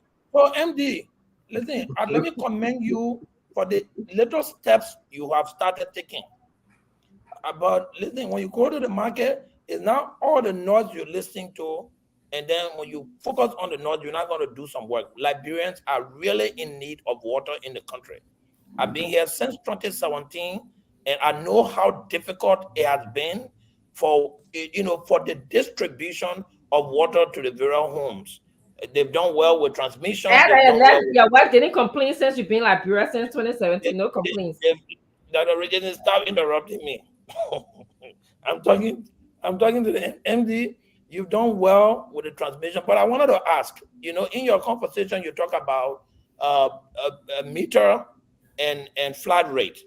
Could you please tell the public, MD, what is the criteria for owning a meter or having a meter assigned versus being issued on a flat rate arrangement? Please inform your public on that. Thank you, sir. So there were customers who went to register. My understanding is that at the time, they didn't have meters. because meters are not locally manufactured, and as it stands, there are issues with that, and people really needed water, and so they gave them flat rate. Now, the flat rate cost is higher than those. If you're on flat rate, you pay more money than those who are meter. But the rationale for that is that water and sewer, the past management realized that when you give people flat rate, they use it to make business in the communities. They sell water, and there is no way to determine how much water they use, the quantity of water they use per month. And so they give them flat rate, which is $30 a month. When you have meter and you use above the required number that is assigned for a family, because no matter what, when you're in a family home, the maximum you will use maybe is 2,000 to 3,000 gallons per month. There are families who can use above 5,000. Once you use above 5,000, we consider a commercial. So, but what we're trying to do, because of this problem of infrequent supply of water in the past, customers who are on flat rate, most time they refuse to pay because they say, when you tell them there are bills now, they say, oh, but that time they were not getting water. They bring water 1 week and the water not come 2-3 weeks, they don't want to pay. And I reason with them. I too push the same argument. If I am on flat rate and I am not getting water 30 days in the month, you don't expect me to pay the $30. I've even told my people, I say, if we were to go back, if it were possible, some of these things we will prorate it. Or some people who got flat rate and they are charged so heavily, especially when we take into consideration most of the time water was not supplied. Some of them would drop some of the charges, some of them would drop it off. But when you are a meter customer, no way you can lie. If you use it, the meter will not read. So what you use is what the meter read. And most of the meter customers, some of them pay $2 a month, some of them $3, some of them $5, some $10. If you are alone in your house or you just get 2-3 persons, those people they pay like $5 their water bill, entire water bill for the month. So what we are trying to do under the current project, we are trying to procure meters so that every customer can get meter. So the day we pump water, you don't have to pay for that day. So you will pay exactly for what you use. And we are trying to, in order also to reduce non-revenue water and start making plow people for payment, we are in discussion with several companies to introduce the prepaid meter for the water. Yeah, thank you.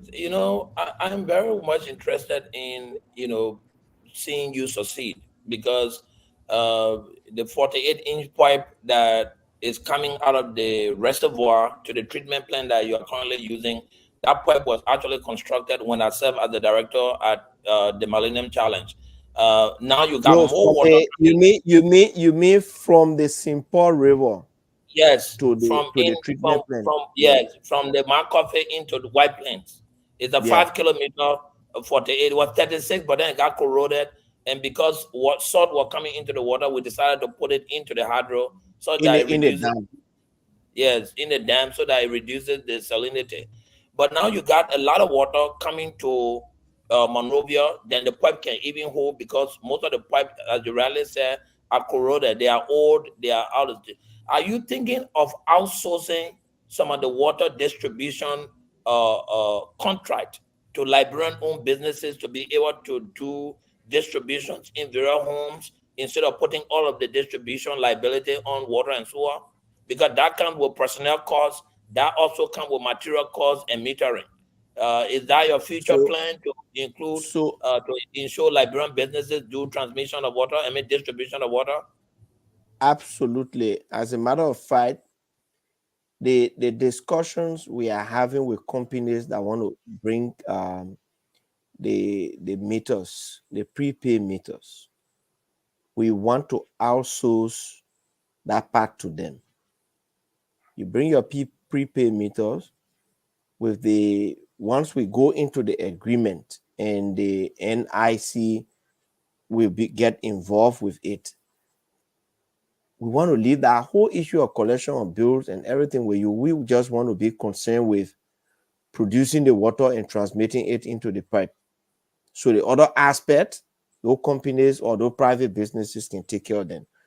We are testing the public-private partnership with the water thing, and the first two we've tested are working very well. In Vonjama, we've outsourced the entire water plant that we have there that were constructed by USAID. We've given it for private operation for 5 years. In Rabosport, the same thing, private operators for 5 years. And what we are doing now, all the kiosks, the water kiosks that we have in Pinsville, we've enumerated everything. About 60% are out of function. We are going to revamp them and turn it over to the city of Pinsville. We'll sign an MOU with them. We'll meter them. We put the water in them so that we're not concerned about, whether they put UC or pay. They will now go and give it to people in the community, sign an MOU with them. We put the meters on them because it will be a source of employment for those people. At the end of the month, our meter readers will only go there and read the meter we build and give it to the Pinsville city, and they will just pay us. So we will not have to be concerned about all of those small things. It will work well, and we are thinking about the same thing with the water distribution. Thank you very much, Mo Ali. Thank you, Paul Kennedy. Thank you, Asido, Uncle Sam Jackson. Thanks, Glenn Juniors. It's 7:06. We got about 24 more minutes to go. I want to say to all of our many followers, thank you for sharing the show, Dr. Francine, Special, Chinwe Richardson. A good program today. Today is Friday. The sun is still up. Happy Memorial Day weekend to everyone. Today, Glennie just called off from work. She was no call, no show. Memorial Day is on Monday. There will be barbecue. There will be swimming in the pool and everything. Folks are gathering more. Let me read this. This is from Leonard Dudu. He asked me to read this just to be very clear that he wasn't suspended because of this story. He said Mo Ali reached out to me to provide clarity on the story, but I informed him I was under suspension. So it would be better he contact the reporter of London CA. And he want to be very clear that London CA or the management of Front Page newspaper didn't suspend him based on that story. Now, Mo, so let me ask you this question. I also want to be very clear. From the very beginning of this show, I didn't call any name. No, you didn't. You didn't. You didn't so call name. You must say I call your name or anything. I respect. Okay, but let me ask you this more very quick. We are talking about water, Mo. Are you auditing the LWSC? Is there an audit in progress? Because that was a major problem about money, Sensi and Dwana Kamara and everybody. The moment we took over, we got in touch with the GAC. And the first thing the GAC told us that, look, you are not on the list for audit this year. You'll be there for next year. But I told a very understanding GAC Auditor General, I said, look, I want to understand what I'm inheriting at Water and Sewer. And so it would be good for you to conduct the audit. They are conducted previous audit up to 2021. So we want the audit from 2021 to December 2023 so that we know exactly. And then he said, since you are not in our budget for this year, you will have to underwrite the cost. And we agree. So the cost for the audit is $12,000. We signed the contract, and as I speak to you, the GAC is auditing from 2021 to this time.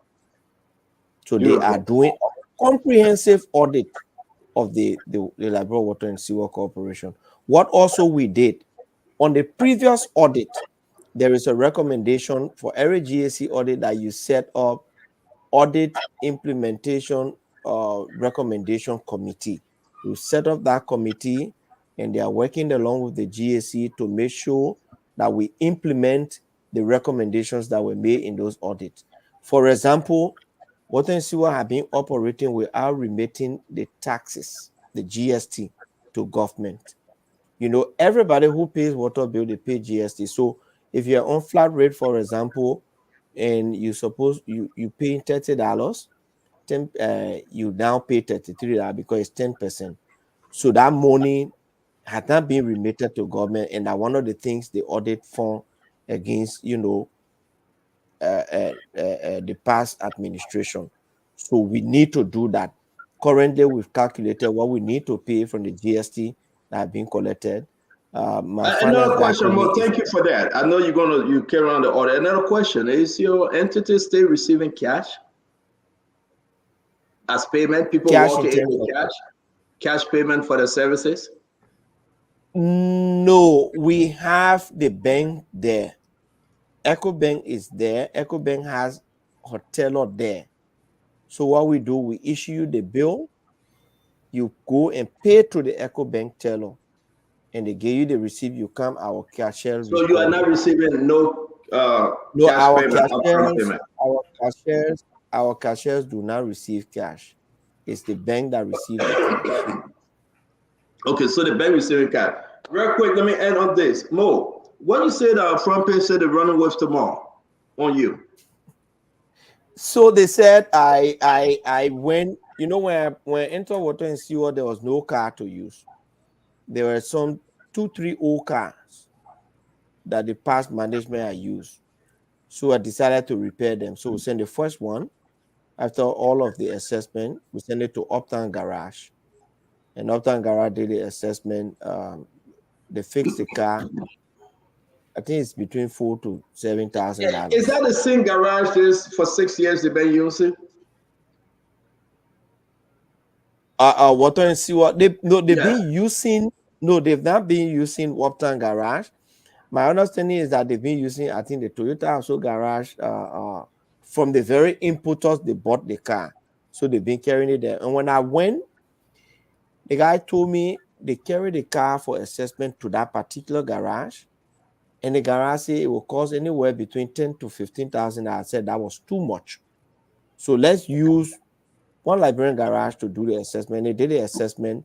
The total cost came to around $7,000. I said, well, let's repair the car there. So we repaired that. He got through with it. We've assigned that to the deputy managing director for finance. And there was another one there that was used by one of the other deputy, I think Hilton or Musori Momo or White or Toyota. We've also sent that there. They are working on it. They're repairing it. Then there was another one that was involved in an accident. We just got that one from the police station. Are you driving a company car? No. I'm not using any water and sewer car at the moment. You use your private car? Yeah, we don't have enough cars. We meant no good car was there for any of the managing director or deputy. Are you buying car within the budget so the budget pass? No, the budget is not enough for me to purchase a car. So in our PSIP, we made a provision for one car for operations. Our technical service needs car. They don't have it. So we are going to purchase one pickup for the operation of so the technical service team will use that one. For myself, we don't intend to buy a car this year because we don't have that much cash. So we're not buying car for me. As part of your salary, like other entity, my last question, folks, like other entity as part of your services, like people say, for example, you can go get a loaner car, a rental car note, and you pay on it as you go. Does that fall within your guidelines? No. You don't do that because the car is not for you. If I want to buy a car on my own, I can go and make arrangement. But I don't need car. I got one old pickup and I got one other small car. I use it all the time. I don't need. Are you receiving fuel gas slip? So we don't receive gas slip, but they make allowance for gas. They make allowance for gas for the managing director and the deputies. They make allowance for gas. Because the truth is, if the corporation gave you car, they're supposed to give you gas. But we met the gas, it was high. Even for our board of directors, We pleaded with them, and we restructured their board fees, their sitting fees, until the corporation can get back on their feet. So receive little compensation for gas. Thank you, Mo Ali. From my end, I want to appreciate you. Great job. And again, it is why it is. You did it to CDC. So I see quickly. I'm not asking you to leave. I'm just trying to close Now, from my I end. wanted to clarify something. Normally people say, why you don't buy a used car if it was allowed. Recently you said, I think you said it's auctioning cars, fairly good cars, And I told my guy, I said, what, let's bid for some of this thing, maybe we can get it. Starting bid, real good, the Nissan Patrol, the Nissan Jeep. But then when we check the law, government entity are forbidden to buy used car. You gotta buy new car. Okay, your new car 2029 will come. But do a good job, then maybe you get money to buy a new car. But let me say this to you, Mo Ali, from my end. I want to appreciate you though. You did it to CDC, they will do it to you. Don't give up. You know the terrain. No, we're not giving up. Yeah. As a I'm a man, we're not giving At the end up. of the day, I'm really, really happy that people are seeing you drinking or clean water. But Sidisha is in my ear. One of them called me, one of the former ministers telling me, say the water you drank, you got a tent outside your house. You got one of the big tent on the reservoir outside your house. That way your water. No, I don't have. But if I have reservoir outside my house, right? No, they say they tank. They pull a tank. They blue pull a tank. That's what you got. I got no thing in my yard. Okay, I just want to make it clear. Because they're watching you, they said, "Oh, Mo Ali." Absolutely no thing in my yard. No, thank you very much, man. I think you're doing extremely well. You got to do better. All right, we are not going to give you A, but you are getting there. Next semester, maybe you will have a B plus. But listen, from where we're from, as Liberian, they will criticize you. I know you. You love Liberia. You got a country I had in the bag. I said, don't speak well of you. Don't mind it, nothing he's saying yet. But I want to say thank you very much. The people are getting water. Water is life. Thanks to your leadership, a good appointment from President Barker. Not only you, your entire team. You do not hide anything. You disclose everything. So I think that Liberia deserves more. I don't want people calling you Chemical Ali. That's a bad name. Chemical Ali is not a good person. He wasn't a good person. If you go through the Iraq war, the Afghanistan war, nobody should call Mo Ali Chemical Ali. That's not a good name. His name is Muhammad Ali or Mo Ali, please. If you say Chemical Ali, Mo Ali, when I come to America, you know what I think came from? That was I used to work at Nikon. I used to work at Nikon as the chief chemist. I used to do the blending of the Nikon liquor. Oh, okay. Yeah, so chief chemist. Yeah, but Chemical Ali, you know how it is with the whole terrorist thing. Like, yeah, I know I'm not Chemical Ali.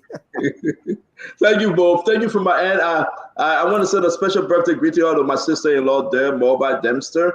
Today's her birthday. As a matter of fact, we are going over to a place, but it's always good to have you. We couldn't talk about the Mama Car presentation or 285 tractor trailer or equipment. We'll discuss it tomorrow. We still digging into that story. It was good having Mo Ali and clearing the air on this issue. Dr. Richardson, I surrender it to you, my dear sister. You have a wonderful show. Mo, thank you a lot. Good to see you again. Thank you. Bye-bye. Yeah. The man going to Bible study. Well, I think we can do our closing. Yeah. Let's move to closing. So let me start with Isato. Yeah, good show today. I know I came in a little late, but always good to have Mo Ali and the rest of the people. But like I've always said, Mo Ali is one person who plays politics in his thing. And like I've always said, politics really cannot make a country better anyways, but he does not complain, give excuses like 99.9% of the rest of the excuse back complaining here and there, and they say they want to rescue people. But bottom line, it's a good thing that Mo Ali today now have to admit, unlike yesterday, when this picture was being painted as if Mo Ali came in with the rescue team and performed this never heard of miracle where in water just came from the ocean and just started flowing. Now people understand that, people understand, should I say, George, we have damaged the country that John Motor. The real truth is, George, we have fixed the country. If George we had not fixed the country, more we're not going to be today talking about, oh yeah, we put water on, no. And like I was asking him very clearly, and I'm sure he understood that, there is no way you can put a generator on and then current just flow through the house. You will have to have wire, you will have to have this. And he was talking about JJ Robert put pipe there.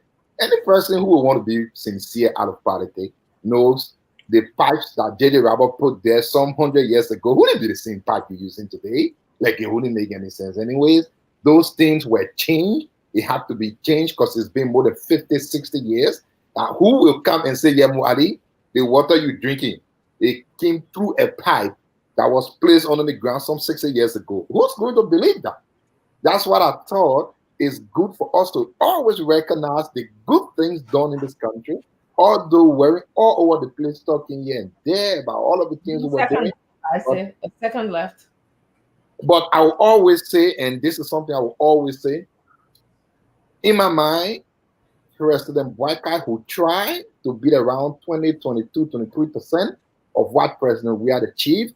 Now, up to now, everyone knows we have not gotten a single project yet initiated by this government.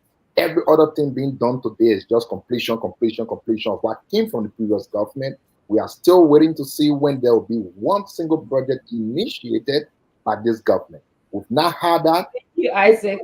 From now, we have it.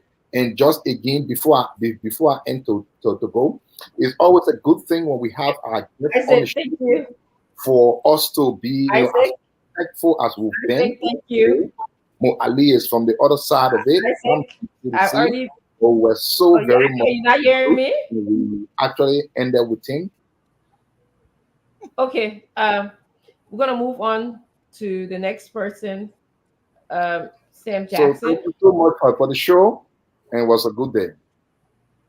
Okay, well, thank you very much, Dr. Richardson. Well, Mr. Jackson, actually, that was very rude of you. I'm moderating here. Stimpton asked me to moderate. When I tell you 2 minutes, I ask you to stop. I mean it, okay? I don't mean for you to act like you didn't hear me. So for anybody else who does that, I'm going to mute you. Thank you. Go ahead, Mr. Jackson. Okay, thank you, Dr. Richardson. Thank you, Glendy, and everybody. Look, the truth, when crushed to the ground, rises. Yesterday, it was like sure, a carnival, a carnival of dishonesty, a carnival of what should I say, insincerity. I mean, when you admit today that all you did was spend $42,000 to repair a reservoir for the water to flow by gravity to the city of Monrovia, and you had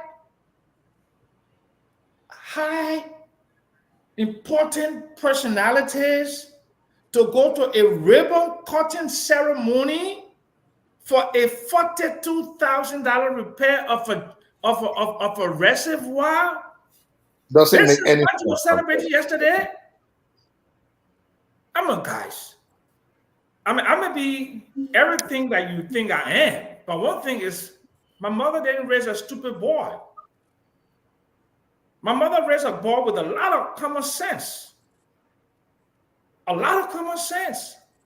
And as in Patrick, we learned something called syllogism, which is logic, the logical understanding of things, And today, my friend Mo Ali admitted to the hundreds of thousands of people that this was only a cosmetic fixing of a reservoir, not a channeling of water through pipes and getting pipe-borne water the first time in post-war. Come on, guys. You all should be ashamed of yourself. And then to my sweet and lovely friend Glendy, I speak for a lot of people, including the Coalition for Democratic Change. Minus the 21,000, we would have won. So those people, they respect my views. They urge me on. They clap for me.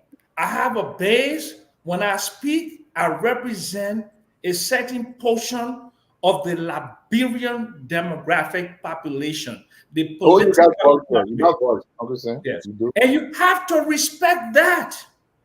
Yeah, At my age, at my energy level to spend 2 to 3 hours a day, I speak for that portion of the population that my water who are unable to speak in this kind of clarity of language. One more minute, Mr. Jackson. Okay, so you cannot say I don't speak for Liberians. I speak for the coalition of democratic change. Minus 21,000 votes, we would have still been in power. So I do speak for those people. And those people who gave me color, who gave me lababido when I was growing up to eat, some of them who stay living, they listen to me. They want to hear my voice every night. Those are the people I represent. Thank you so much, Mr. Jackson. Thank you. I'm going to go to Mr. Paul Kennedy. Thank you very much, Dr. Richardson. I think we had Actually, can I say something? I think it's uncouth for panelists to leave the show when others are speaking. We all have not closed yet, so it would be preferable if you stay on the show until the last person do their final remarks. Thank you so much, guys. I think we should practice doing that. Thank you. Do you all hear me? Yes, please go ahead. Sorry. Yeah, I commence by thinking that it was a very good show. The interaction from the MD, the Honorable Mo Ali, was worthwhile, and I think such frequent interaction from him providing information to the public is warranted. Look, Liberia wins when everyone does what they have to do, regardless of what party you come from and what you've done.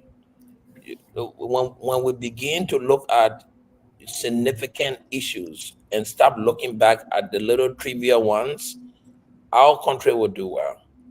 No current project manager goes ahead and is looking back at who started the project before he got here. Why did they lay the road to come here? If that's the case, no government will proceed. You will continue to praise your predecessors and always speak things about what they're doing and forget the very nature of your project and where you're moving it. So I don't think Mo should waste his time on trying to lay a premise on what the previous government did before he continued to where he went. Now, I have a different perspective. I think that the Liberian people really need water. And my son here visiting from Washington, the Bob been taking back with water from reservoir. All his skin look like some kind of crocodile, right? I'm hoping that one day a well-treated water will be in every home so that, we don't have to go through the kind of pain and suffering we go through from a basic life necessity, which is water. Water in a country that cannot provide water for its people at the age of 177 years old, that country has a fundamental problem, and that's the issue we should be discussing here. Now, who started a pipeline from fish market and carried to the pump? Sometimes I just love you, Yeah, but we reduce ourselves to looking at the very minute little things until the big issues that we are confronted with, we don't see it. Somebody said there's a big elephant in the room, but we are looking there for little butterfly, ants, and whatsoever. So I think we should give a positive attitude to those people who have power of the ability to administer things so that all of us as a country can benefit from it.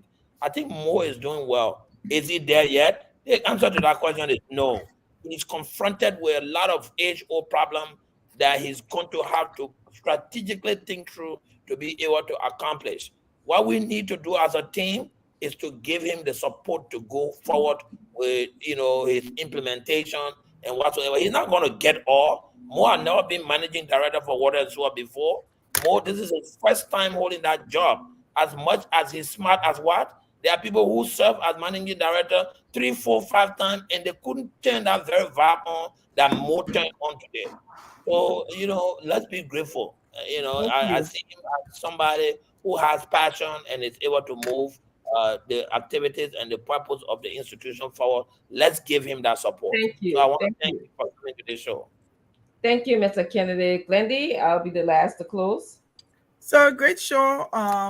It's kind of funny when we're looking at whose name is on the pipe and whether we are named there or Todmore we named there or Torbo named there, and we're all sitting here and people are listening to us and listening to what we represent, and we can't even be truthful. We can't even be objective on these things. It's alarming.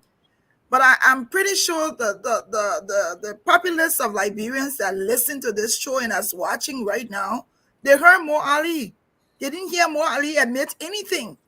They didn't hear Mo Ali give any credit to George Weah's government. They didn't say that George Weah started and Mo Ali finished. I'm sure those people are objective. They heard what he said. Whether Joe Boyka's government spent $1, that was $1 that George Weah could not spend to put the water on. So that's even something better. If he could have done it, he should have done it. Whether Boyka spent 1 penny, the penny was not enough for George Weah to spend to give his Liberian citizens water. Case close. So when we're all here we say, oh, we don't want to be political. But we're here aimlessly trying to defend a legacy that cannot be defended. The proof is in the pudding. Whatever George Weah done, we can see it.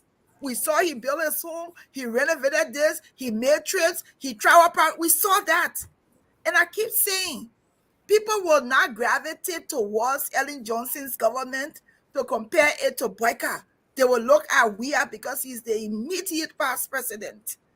And the evidences are all over. There's so much that they can even blindfold you with what George Weah did. Then the essence of nothing less for this country, for the country of Liberia, is what we see. So to Mo Ali, I like what Paul said. He should not focus on all these small stuff.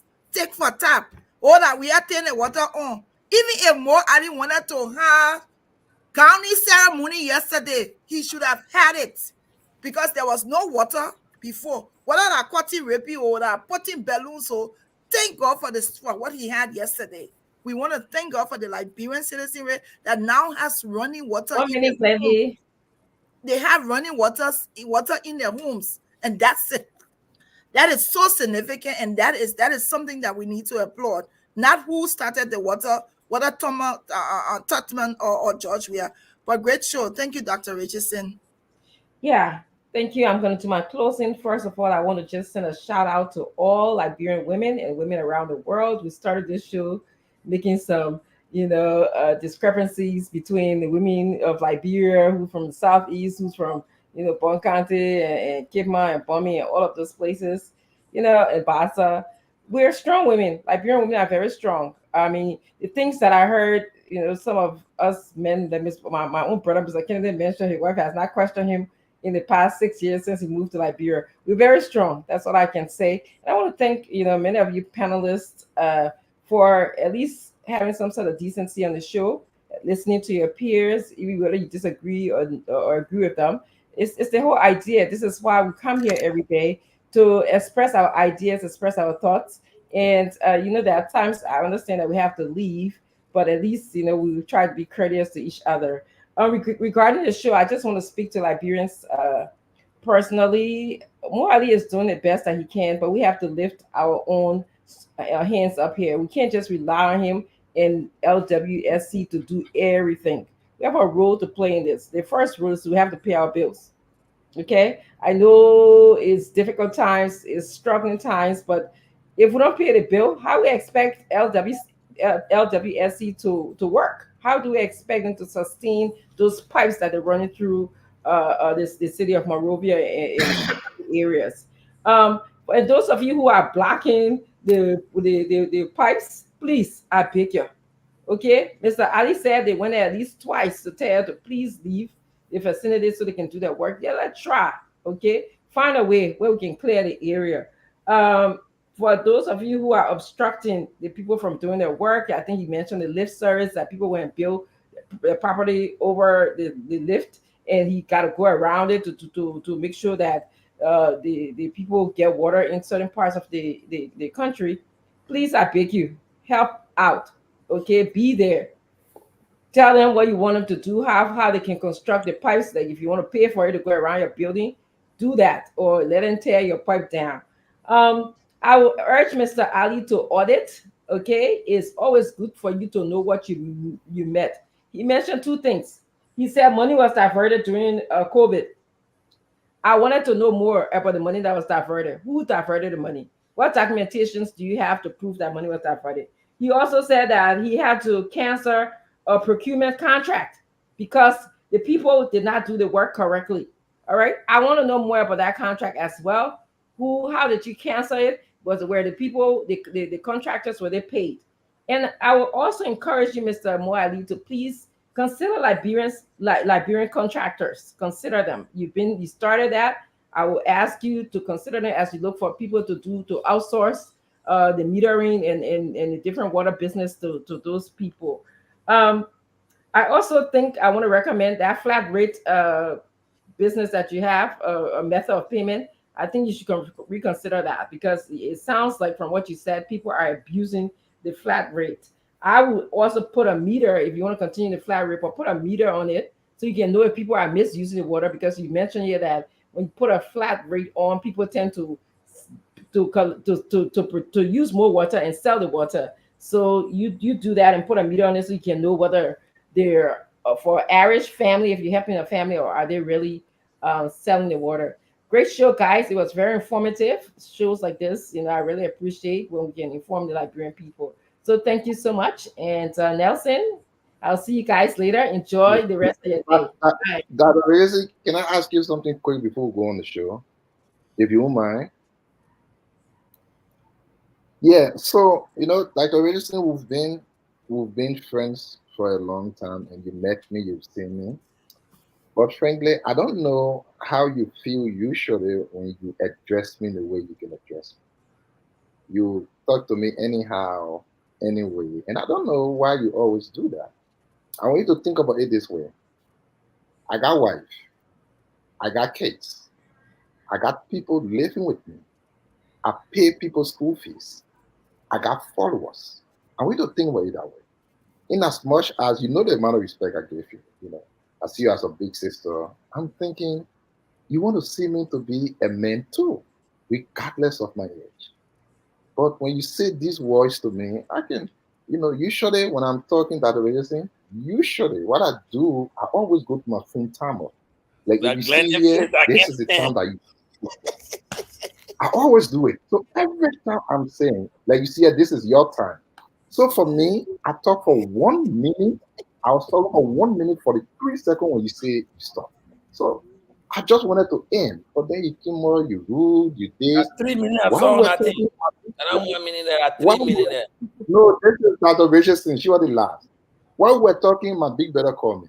I go answer my call. Dr. Richardson is the moderator. She can talk as long as you want. I don't have a problem with it, but the only thing I'm saying, Dr. Richardson, at least see me too as a man with wife. My wife will waste our time. You got anything to say, let's say good night. Talk to me like that, can you respect the man, please? So are you done? Are you done? And if you guys want to leave, you can choose to leave, Mr. Jackson. Yeah, I can. Thank you very much, Mr. Jackson. Are you done? I just want to beg you because myself. You know what your daily clothes outside here. No, you read it out. So let's talk about it. I said, you were very disrespectful. I asked you. I told you. I said you have a minute left. You just completely ignored that I was speaking to you. You didn't take excuse me. Wait, hold on. Hold on. You spoke and I didn't say a word. This is part of the disrespect we're talking about. The courtesy in terms of talking. What I'm used to. Yes, because I'm not used to this back and forth. I said, I remember, and I come. Keep in mind that I deal with people on a daily basis. All right, Dr. Richardson, you can continue. I asked you. I said to you, you got 2 more minutes. You acted like you didn't even hear me. You didn't even say, "Can I have a minute?" or "Please excuse me, let me continue my conversation," or "I'm ending," to give me some kind of signal. You just carry on. What do you expect me to think? Don't you think I should think that you are being disrespectful to me? But I'm really saying you're talking to a whole.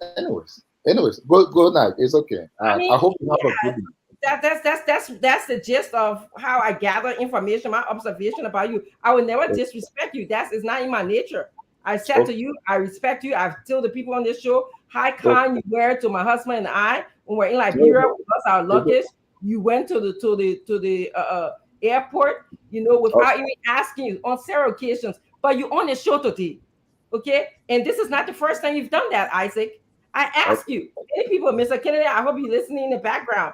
Clinty, I hope you're here. You were disrespectful. I said, Isaac, could you please? You got 2 more minutes. Like I said to every single person, I was being fair. I wanted to. Like I said, I talk how do you know I was not 1 being fair? Because I'm looking at the time that already saying I have all of the time of everyone. I told you. Well, I don't know. If you were talking for a time longer. I did not calculate you statistically because I was not keeping track of the time. But I'm only you were asking speaking longer. I give you enough time, Isaac, and I would always give you enough time, like I would do with all panelists. But you were speaking more. I appreciate it. Yeah. All I needed you to say, Dr. Richardson, please give me another minute. Sam Jackson, you just say, "Okay, Dr. Richardson, I'm coming."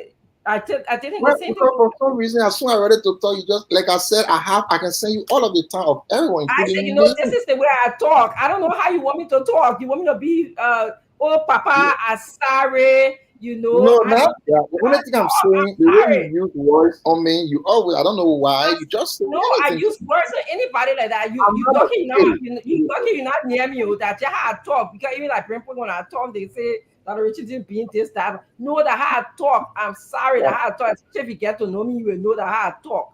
I'm not. It's nothing against you. I say I got nothing. I don't even hold those kind of grudges against people. I don't have that inside of me. But that's how I talk. I ask you. You just kept on talking, and you didn't even. It's not courteous. It's not a part of the rule of engagement of conversing. It's when somebody talking to you, you just continue just talking, like to say I'm moderating the show. To say the moderator didn't exist. That's how I felt. I felt that you were being disrespectful. And then when you left, I asked everybody to please stay. I think it's a good thing to do, which I'm glad you came back. I'm happy that you came back. But if I want to leave, I would, everyone has always left. My brother called me, and in no time, thank you.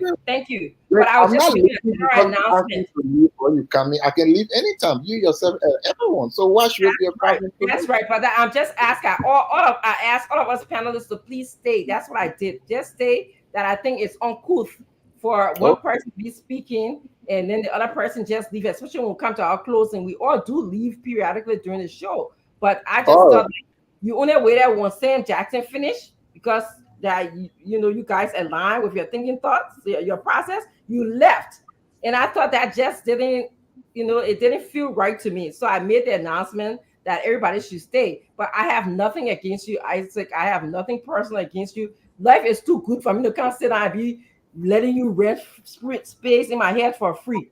It's too good, All right. Why would I have anything against you? Good night, and I hope everybody have fun. Yeah. Yeah, I wish you a wonderful, and you're not here to eat barbecue. Also, I don't know what you're doing, Liberia, but you're here to eat barbecue. Enjoy your weekend. We'll see you tomorrow. Mr. Kennedy. Yeah. I'll see you later. Yes, ma'am. Yes. Yeah. Hey, Nelson, good night. Yes, sir. Check on you. I will be finding what you're doing, Liberia, for this. Yeah, I'll be the one asking the question. You tell the police woman, huh? No police woman, yeah. I'm putting so much job, yeah. I will put it on here too. Boy. We'll see you tomorrow. I enjoy it, team. All right, thank you. Yes. Nothing. Yeah. I was observing your temperament earlier, which I tend to do. When you were talking to someone about calling and moving away, you were so quiet and calm. You were very quiet and calm, which is good, very good. Like you said, your temperament was good in terms of the way how you approach the person. So what's going on? How you doing? Yeah, I'm doing good. And we're gearing up for the late night show next, but I'm okay. I'm okay. Yeah. That's good. Well, I'm gonna go for a walk. We got to keep this, physically fit exercise thing going, Oh, especially okay. summer. So I'm gonna. It's nice. It's the light is so like this time of the year. We don't get the sunset or it doesn't get dark until maybe about 8:30. So I have about maybe Oh, about an wow. hour left. Yeah, to walk. Yeah, because the 7:40 is still light outside. So Oh, wow. yeah. So that's really good.